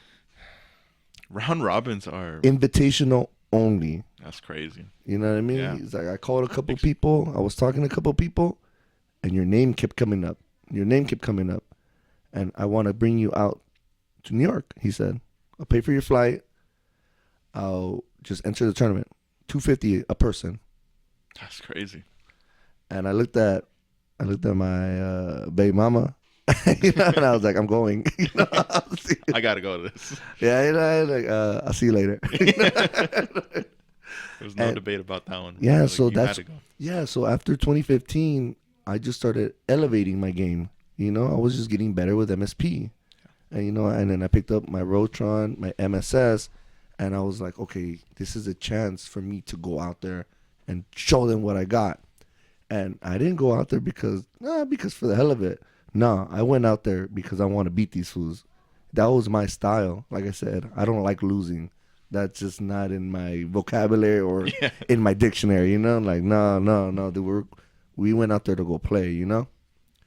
The 5 guys from the West Coast were Roundhouse, Lockdown, Potter, Servbot, and it was... Was it Bill Wellman? And Bill Wellman. Okay. And Bill Wellman. You know, versus their 5, which is Mike Infinite, Chris Matrix, G-Con, Josh Wigfall, and Josh 360. Killers, bro. I went out there and I tied for second place. Whew. Yeah. It's. I remember watching that. It was like an all-day thing, right? Because Dude, of the round robin format, It was bro. 16 hours. I mean, you're 16 talking about hours. endurance match, like stamina, like Yeah. mental stamina of having to play for that long. Shout outs to Blue Jay for hosting and Of that course. entire setup. Rest in Blue peace. Jay, thank you so much, Yeah. man. You housed me there and you took care of me. And bless you, you know? Who did you play during that show? You played everybody, right? You have to play. Did you everything. lose everybody. any of the East Coast guys? I lost to 3 East Coast guys by 1. You know? Okay. Oh, I man. lost to Josh Wickfall. Yeah. I lost to Josh Infinite. Mike Infinite and Chris Matrix. Yeah. I remember Chris Matrix with the pop off, right? He popped off after one my match. God, guy, Chris Matrix, if you ever play me again, dude, you'll never do that again, dude. Like, man, those guys don't even look my direction because they know I'll body them right now, dude. You know? I love it. That's Look. what we're talking about. Bro, look, if I ever see Chris Matrix again, which I did in New York, he looked at me and looked away. I get it, you know? Oh, Say boy. what you gotta say. Say your piece right now. I Come was on. like, look, Tell him. Chris Matrix, I'll body you. Mike Infinite, weak. G-Con, you know, we're the homies, dog, but bodied.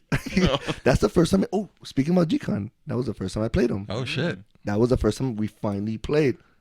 Bodied him. Bodied him. We played before that in casuals, right? The night before, bodied him. You know what I mean? I was like, you know, the only guy that gets my number and I want to play him again. I want to get him one more time. Josh Wickfall. He's a Josh Wickfall, he's a super smart player. Yeah. And he doesn't really do anything over the top. He It's just doesn't. all fundamentals. Yeah, basic but good. Solid guy, solid player, dude. Shout outs to him. What happened after bots? Did you play anybody else outside of the bots format? Yes, I did. That's the first time I ever played Yipes. Okay, how did that go? We played first to 5 and 5-3. He beat me. But when I got him my rounds and I looked over, I just see him. Man, like, you know, just like he got me, like, you know, like, ooh. And then I was like getting hype, and Chris Matrix was like, damn, lad, Servbot's feeling himself. I was like, yeah, man, I'm playing. Was it MSP Mirrors? MSP Mirrors. Okay. You know what I mean? It was cool, man. I seen him there. I seen Sanford. Jay Wong didn't show up, unfortunately. I don't know where. I think he was living in LA at the time, or Yeah, he he was was. somewhere else. You know? Yeah. He doesn't really. He kind of does his own thing. Yeah. Now he has everything built. His YouTube, his Twitch, his art is. It's got a rocket strapped up his ass, dude. That thing is just. He's got viewers. He's set, man. He's good, bro. Yeah, he's set. Jay Wong's dope, man. He still gives Marvel 2 a lot of love, which is something that I appreciate. So does Sanford. So you got to respect that they've been in the game for a very long time and they still give back Yeah. by showcasing the game, like Justin Wong does, and then Sanford still gets games with all of us. Yeah, even Yipes, you know, Yipes got Jada Kiss even this announced Marvel 2, you know, from the East Coast. Yeah, that was when they called him If Sipes. I have Sipes. He's like, if Sipes. I loved He's his face. I loved his face.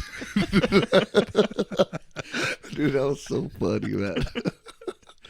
No, Did anybody call you out for money after that? no, Boss unfortunately, I didn't play nobody for money. No. Did you call anybody out? I think we were just so burnt out from Yeah, that dude. 16-hour I can imagine. tournament. You know, I didn't. Dude, call- I remember I turned that shit off and then I turned it back on and you guys are still playing. I'm like, God damn, dude. dude, grueling, bro. it reached about $15,000, bro. That money, shout out to everybody that watched and support. That was incredible, you know. Even GameStop donated to us. Yeah. You know, it was really big. The- Controversial question is, do you agree with the way that you guys were paid? I just went there to play. I don't care about like Okay. money, you know, Yeah, and those guys. And you know, it's cool to get paid. Hell yeah, you know, fuck. I won. I mean, I got second place. Give me some of that shit, you know. But Yeah. money wasn't a big factor. I felt like, you know, getting out there and just whooping ass, Yeah. serving. You know, Yeah. that was cool. Beating fucking Roundhouse was fucking good. You know, all the time. Why was it so He good? fucking has a big mouth, dude. Shut the fuck up. Shut the fuck up, fool. Like, let's play, fool. You know what I mean? Like, beating Oh, him was boy. nice. And Well, I like, feel some type of way. and like, the only buddy I had there was just me and Lockdown. Okay. Me and Andrew, bro. Me and Yeah, Lockdown were like, you Lockdown's know, a homie, man. that's the homie, bro. And it sucks to say that we were the openers. You know? And then That does suck because that gives everybody else the opportunity to kind of do a little bit of studying. Yeah. I mean, at this point, you had already upgraded your game. I remember it was around that time where you started doing multiple openers. Yeah. Like with Magneto, you weren't committing to just one opener. You were doing crouching short and then you normal jump dash over Psylocke. I tap you. Or you were doing different things, and that makes you even more dangerous. Now the opponent has to be like, oh shit, what's he gonna do? Oh, my openers with Magneto are just ridiculous right now. You know, that's exactly how you said I upgraded my game. My Magneto, if you're not fucking throwing boomerangs or projectiles out there, or hypergrabs, you're not playing him right. You know what I mean? If you're not doing dash downs or just even, you don't have to commit to the combo. You just gotta tap them, let them react, and then you go from there. That's right. You know what I mean? Like, you gotta just comp it. Like, you know, sometimes I'm coming in, but I know in my head I'm gonna dash back. They don't know that. You know what I mean? So that's when I get them. And keep them on edge. There's something that triggers you to have a plan A, B, and C. So now you have a 3-step. You have a layered. Layers is the perfect way to describe it. Yeah, and that makes you even more dangerous. Right? Yeah, man. Yeah. You're thinking other scenarios too. It's not just all in on one. Right. All right. So Evo 2020 was canceled because of the pandemic, right? There's nothing really going on for you at this time. Just work. You became a dad. Yes. You know, congratulations on your family. Thank you guys are doing great. For Marvel 2, there's not really much going on, man. Nah, man. We're just subjected to the streams, lockdown streaming, Roundhouse is streaming, Thrilla. Thrilla wasn't doing streams yet. It was just straight Roundhouse. Oh, just Roundhouse. Roundhouse kicked it off, right? Yeah. 2021, things kind of open up a little bit. We're still masking up, you know what I mean? You started going to the East Coast for tournaments. Yeah, I just started moving. Yeah, you started moving. So you did your bots thing, right? But then you went to, what was it, Frosty? I didn't go to Frosty's. I went to NEC? No, I didn't go yet. Which one was the one that you just went to? I went to Crack Till Dawn where Magneto, but that's still later. No, that's not it. That's not it. It was the one where you played Josh 360. That was recent. Defend the North. Defend the North. Yeah. That's what it was. How did that one go? Dude, fuck. When I do East Coast trips, man, I'm fucking there for like a day and a half. So everything's just moving. No sleep, moving. Me with the backpack. Let's get it. Dude, the time goes by like this, right? Oh, man. Yeah. I feel like the plane trip was longer. It really is, bro. It's like 8 hours or something, like 6 hours. Six and a half and shit. If you're lucky, yeah. How did you do that tournament? I was fucking bodying all those fools except I fucking saw Josh, dude. And the thing is, not to be like that, but I didn't think Josh is a threat. I don't think Josh is a threat sometimes, you know? And I went over there and I took it lightly on that fool, dude. And I was like, oh my God, he's catching me with the infinite. And he's just rocking me with that. But everybody else, like, they're all goons, man. They're all goons. They're little henchmen of the main boss, you know? Like, there's a Bowser and then there's like a Goombas. All like, Goombas are turtle shell fools. That's the thing about Iron Man, right? Is that you have to slow it down. Yes. That's what I've learned from playing against guys like Thrilla. Yeah. Like, you have to slow it down because they touch you once and that's it. Yes. And I know way better than that. I play Compton. But it's just like, I got too cocky, bro. I underestimated my opponent. And it's happened to me before, dude. It's a pain in the ass. You just got caught. You just got. Yeah. What did the video say? If I get you, I kill you. If I catch you, I kill you. Like, dude, come on. Yeah, Roman Reigns. Big Peter. That Big Peter. That Big Peter. I love videos so much, dude. Rollins. That's my guy, man. Ken's impersonation of video is fucking immaculate, man. Dude, you know what I got to ask you about? The Daywalker. You know what I got to ask you about, and that's Texas Showdown. Yes. All right. Oh, yeah. You've been there twice. Yes. Right? Walk us through the first one. I went to Texas Showdown. 2022, right? 2022. Yeah, okay. Shout out to Video because he was like, man, come through, come hang out. And I'm like, hell yeah, you know, I'm going to go. And I went over there with Thrilla, and that's when I met Madro. Madro, a.k.a. Pedro. Yes, sir. That's my boy right there, man. You know this. I love this game so much because you meet awesome people, bro. That's right, man. Super dope. You know, like I said, without the game, I would have never met a lot of dope fools. But let's go back to Texas Showdown. Can I just take a second to say that you meet some cool people, but you meet some shitbags here too, dude. Oh, I definitely. mean, that comes with the territory. But Yeah, which is unfortunate. As long as you know how to draw the line with boundaries, you're like how you said, we're old enough and Yeah. we could press that one button. Yeah, bro. one button block, baby. One button block. Peace out, homie. So what happened with Texas? So we go and I see Thrilla, I see General Thrilla again, I was like, oh shit, like for sure, and then we make this oath. We see each other at grand finals before we get to grand finals. So I took out everybody like, oh, another guy on my name, Tone. Body that fool. Another that's Texas's hero. Bodied him. Yeah, but Tone is another guy that he's just a shell. Like he's a shell of his former self. Yeah. He's still good, but it's like, dude, you have no business playing us, bro. Yeah. Knock it off. Go back to fucking pocket monsters or whatever you do. Go back to the vending machine. You ain't getting a free soda around here, dude. You got to buy your soda. So that tournament, who else did you take out? You took out Tone? I took out Tone. I don't know. I took out a couple of Texas guys. Like, I don't know. I don't remember my victims. It's a big list. It's a big list. Big list. There's another guy from there named RJ. Oh. He's a combo fiend player.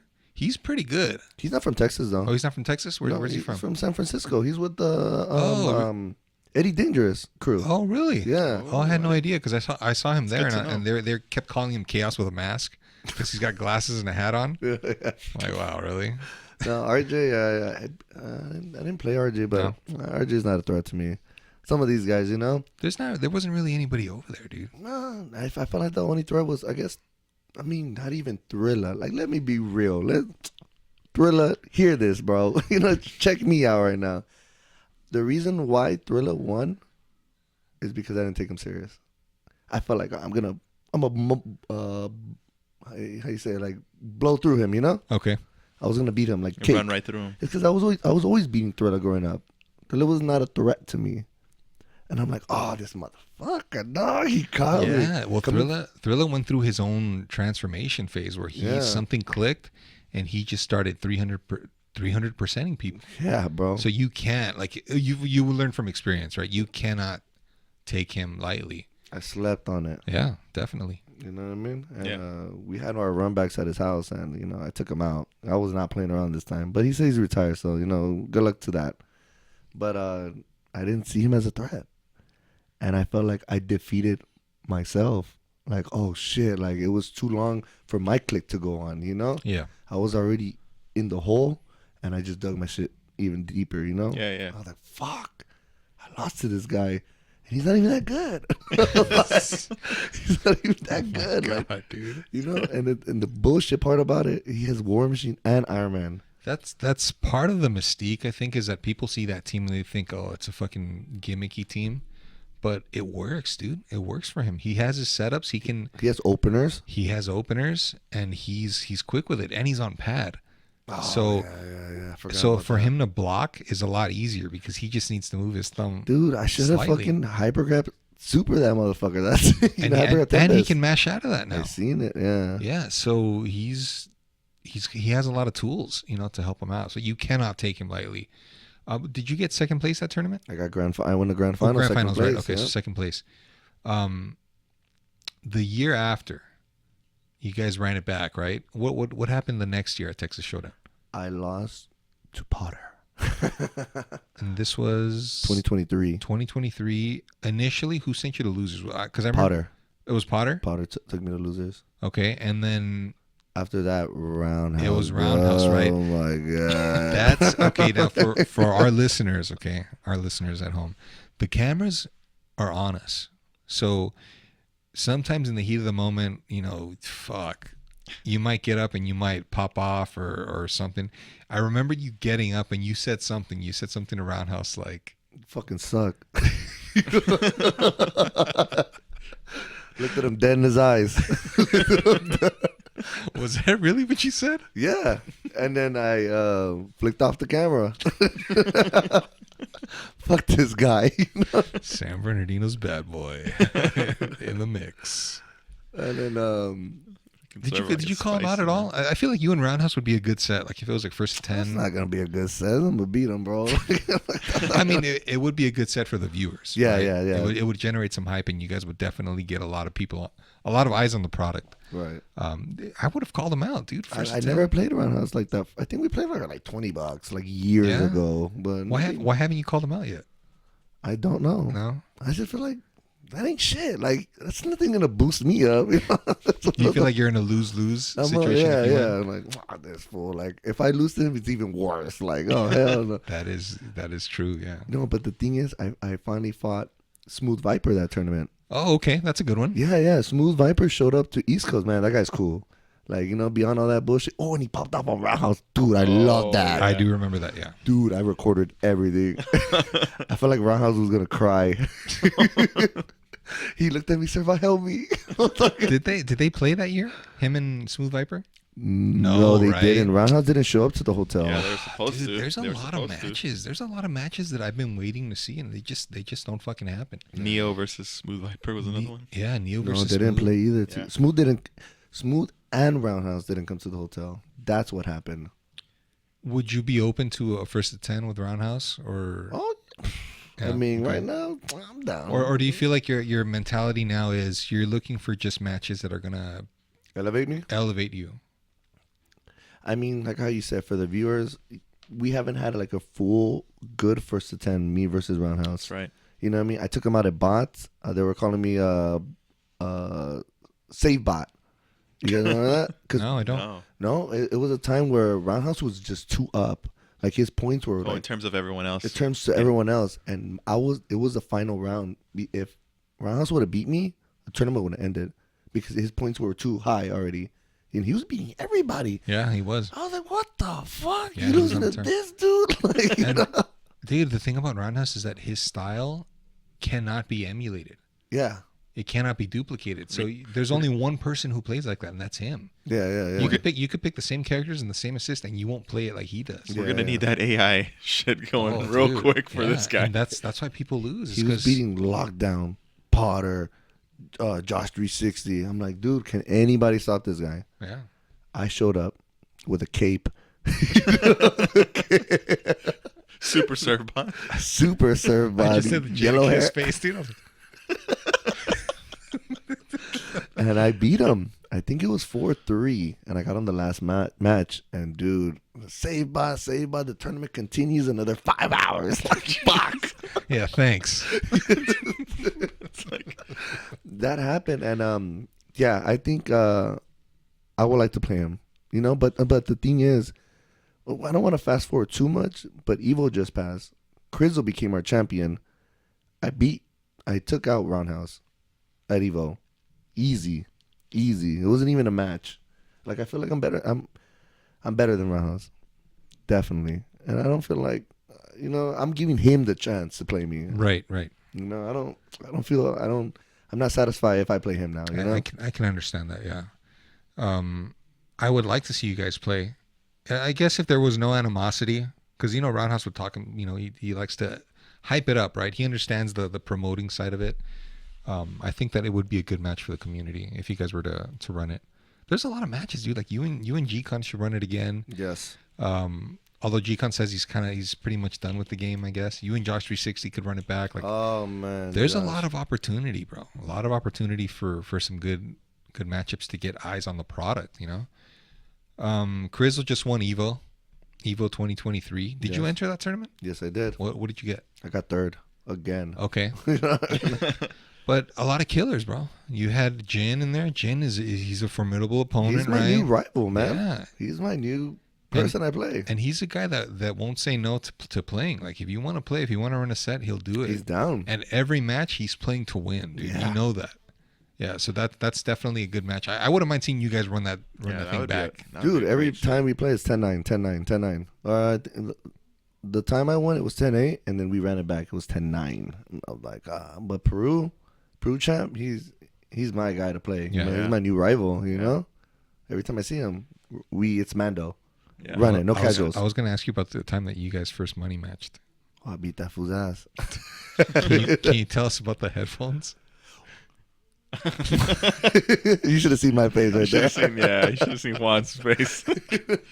So it all started. We were playing first to 10 for $100, and we had side bets. Everybody's betting. Everybody's behind me, and the match was dope. We even had a draw in a money match. Who does that? You know what I mean? Like, what the fuck? Like, you see timeouts. Hella rare, man. Yeah, but a draw? I'm like, man, that was dope, man. It was getting hype. And I ended up beating him 10-8. Like, he was beating me since the beginning. It was 5-4, 6-5, 7-6. You know, he was on top until I finally Closed the gap. Closed that fucking gap, dude, that I needed. Like, it was a counter game. If you watch the match, counter. Until I won the counter. I was like, okay, cool, we're on top now. I beat him 10-8. You know what this motherfucker do? He says I don't have the money. Oh, hell no, fool. But I wasn't aggressive about it, you know? You got Compton. I got all my boys there saying, fuck that. Tell that fool to pay you. And I was like, nah, you know what? Like, whatever, bro. I'm not tripping about the money. I just know he fucking sucks. And I was just on his head, you know?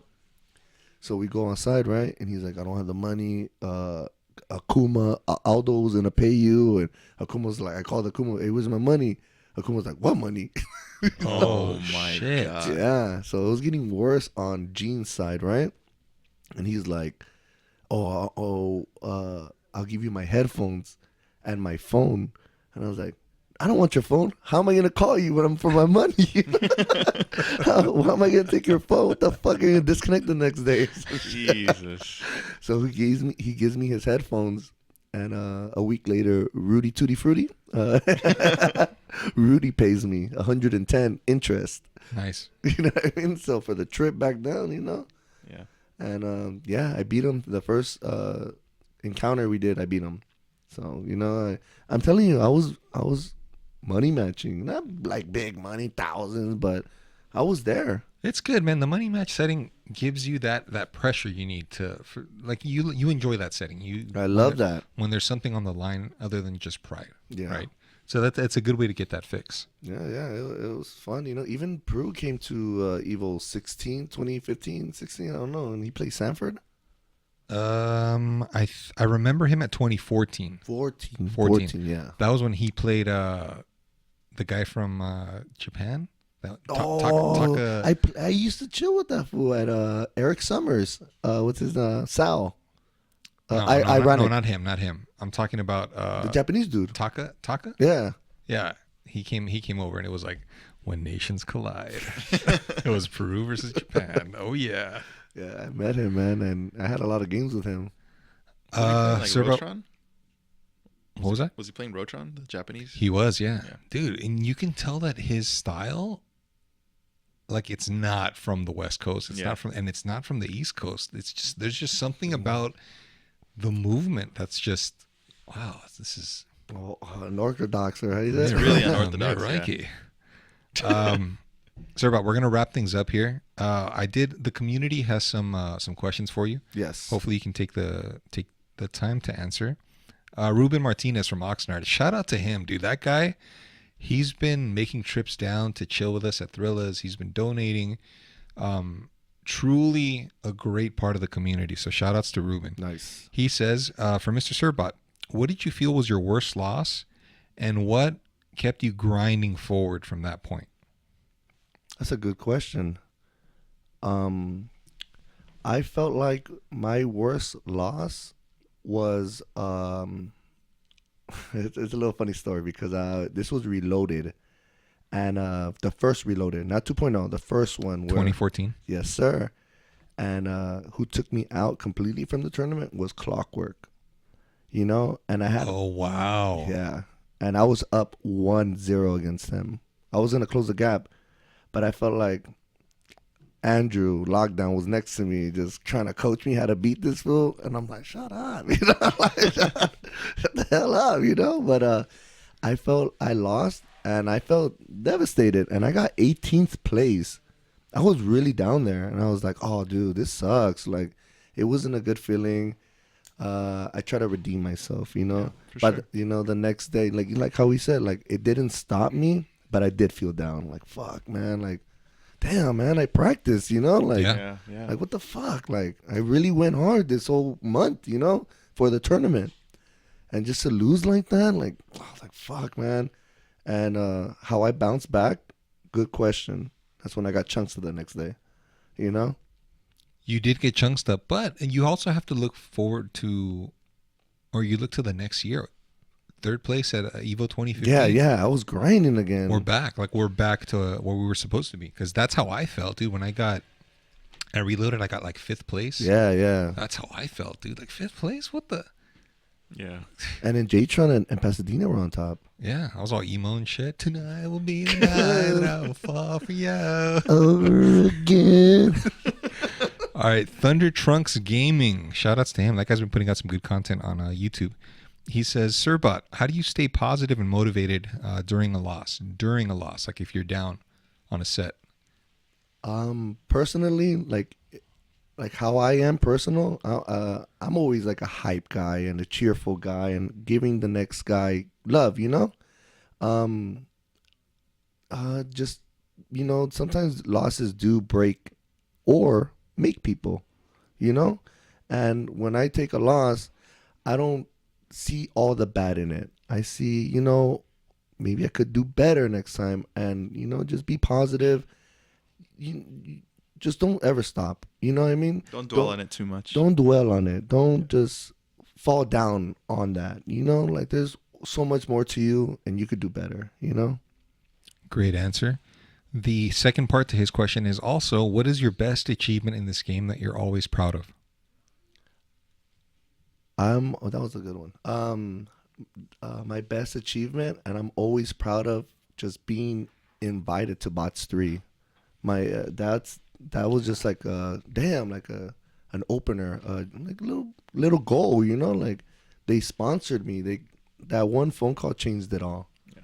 I got called and they said, you want to go to Bots, and I felt like that, and I did really good. Yeah, The tournament also did turned really out, well, yeah. yes. That is a good feeling. Shout outs to those guys. East Coast has always been very generous, very hospitable. East Coast has got like, Yeah. Shout outs to them. The LA Explorer wants to know, why do you name yourself Servbot if there's no Servbot on your team? oh, that's a great question. Let's go back to the origins. You know, I didn't have a name back in the days, and hanging out with my Khaos, Dark Prince, they saw the weak in me. You know what I mean? They're like, oh, you're fucking trash. You know, you're like a Servbot. You're like Servbot. And what I did, I embraced the name. It doesn't have to necessarily mean the character. It's just you serve.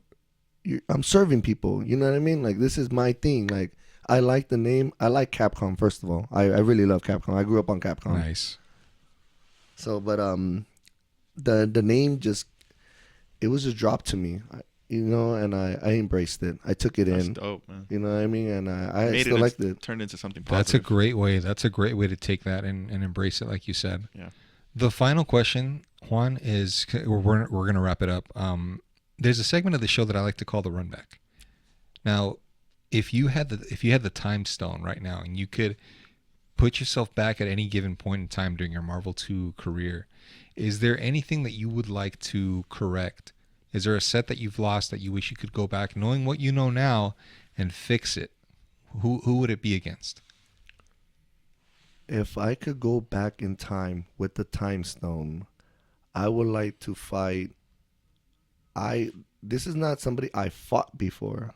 I would like to play Sumaiti. Hey, that's a good one. I would like to play Sumaiti. I feel like he was an HMC, Higher Magneto crew, and I never got the opportunity to play him, and I feel that's whack, you know? Like, damn, he's a great MSP player, and I would love to test myself against him. Hell yeah, dude. That would be a good match to watch for sure. Yeah. I would hope. I want to say that it's a possibility because he has come back before, obviously, to play That's like right. Roundhouse. We had a session at Bill Wellman's, and he was there, and I got to play him a little bit. He's still super, super intelligent. Yeah. So never say never, right? Right. It's a fucking video game. It's not sports. Yeah. My only other question for you, Juan, is we have a community of people that are still majority of us are still active, right? Correct. We're getting a couple of new heads here and there. People that are starting to play like on LDC, Fightcade. Do you have any advice for anybody that's trying to learn the game, that's trying to get into it? What advice would you give to them? For all the new guys that are playing, even for the current guys, don't ever stop. You know, like even it doesn't have to necessarily be Marvel 2, but just keep. Everybody takes L's. It all starts with L's. I grabbed plenty of those. My pockets were full of L's, but that didn't stop me. My positivity and the grind and love for the game. I love these characters that are in Marvel 2. That just made me keep going. You know, don't stop. Like, if you can't get that combo, try again. Try again. Try again. Hit the lab a little bit. For these new guys, nothing's impossible. Everything's achievable if you put your heart and mind to it. That's awesome, man. Thank you for sharing that with us. We're going to go ahead and wrap it up, guys. Juan, you can find him on YouTube. Look him up under Marvel vs. Capcom 2 Servbot. You'll see plenty of highlights, plenty of his sets. They're great to watch. You'll definitely learn a thing or two, so make sure you guys tune into that. Ivan, do you have anything for us? No, man. I just thought Juan was a great guest, and awesome, you dude. could totally see his charisma just flowing through the mic. And it was great to have you, man. Great to hear your story. Can't wait to see what's the next Hype Money match and the next pop-up. Seriously, Juan, I hope that the matches that we talked about, I hope that they happen in the future. You've already called out a couple guys, so we'll see. We'll see if they respond. Whoever decides to take you up on the challenge, just know that they're going to be in for a. I'm ready, guys. I'm ready to fight. I'm ready to serve, baby. Served or be served. That's the motto. All right, guys. Thank you for listening. Make sure that you guys like, share, subscribe. Juan, I know that you're also doing some ceviche on the side. That's the side hustle, right? Yes, sir. Juan ceviche, guys. I've tried it myself. It fucking smacks. Okay, so if you ever get the chance to try it, make sure that you do so. Support small business. You know the whole gig. And we'll catch you guys on the next episode. Stay well, stay mashing, and we'll see you soon. See you guys.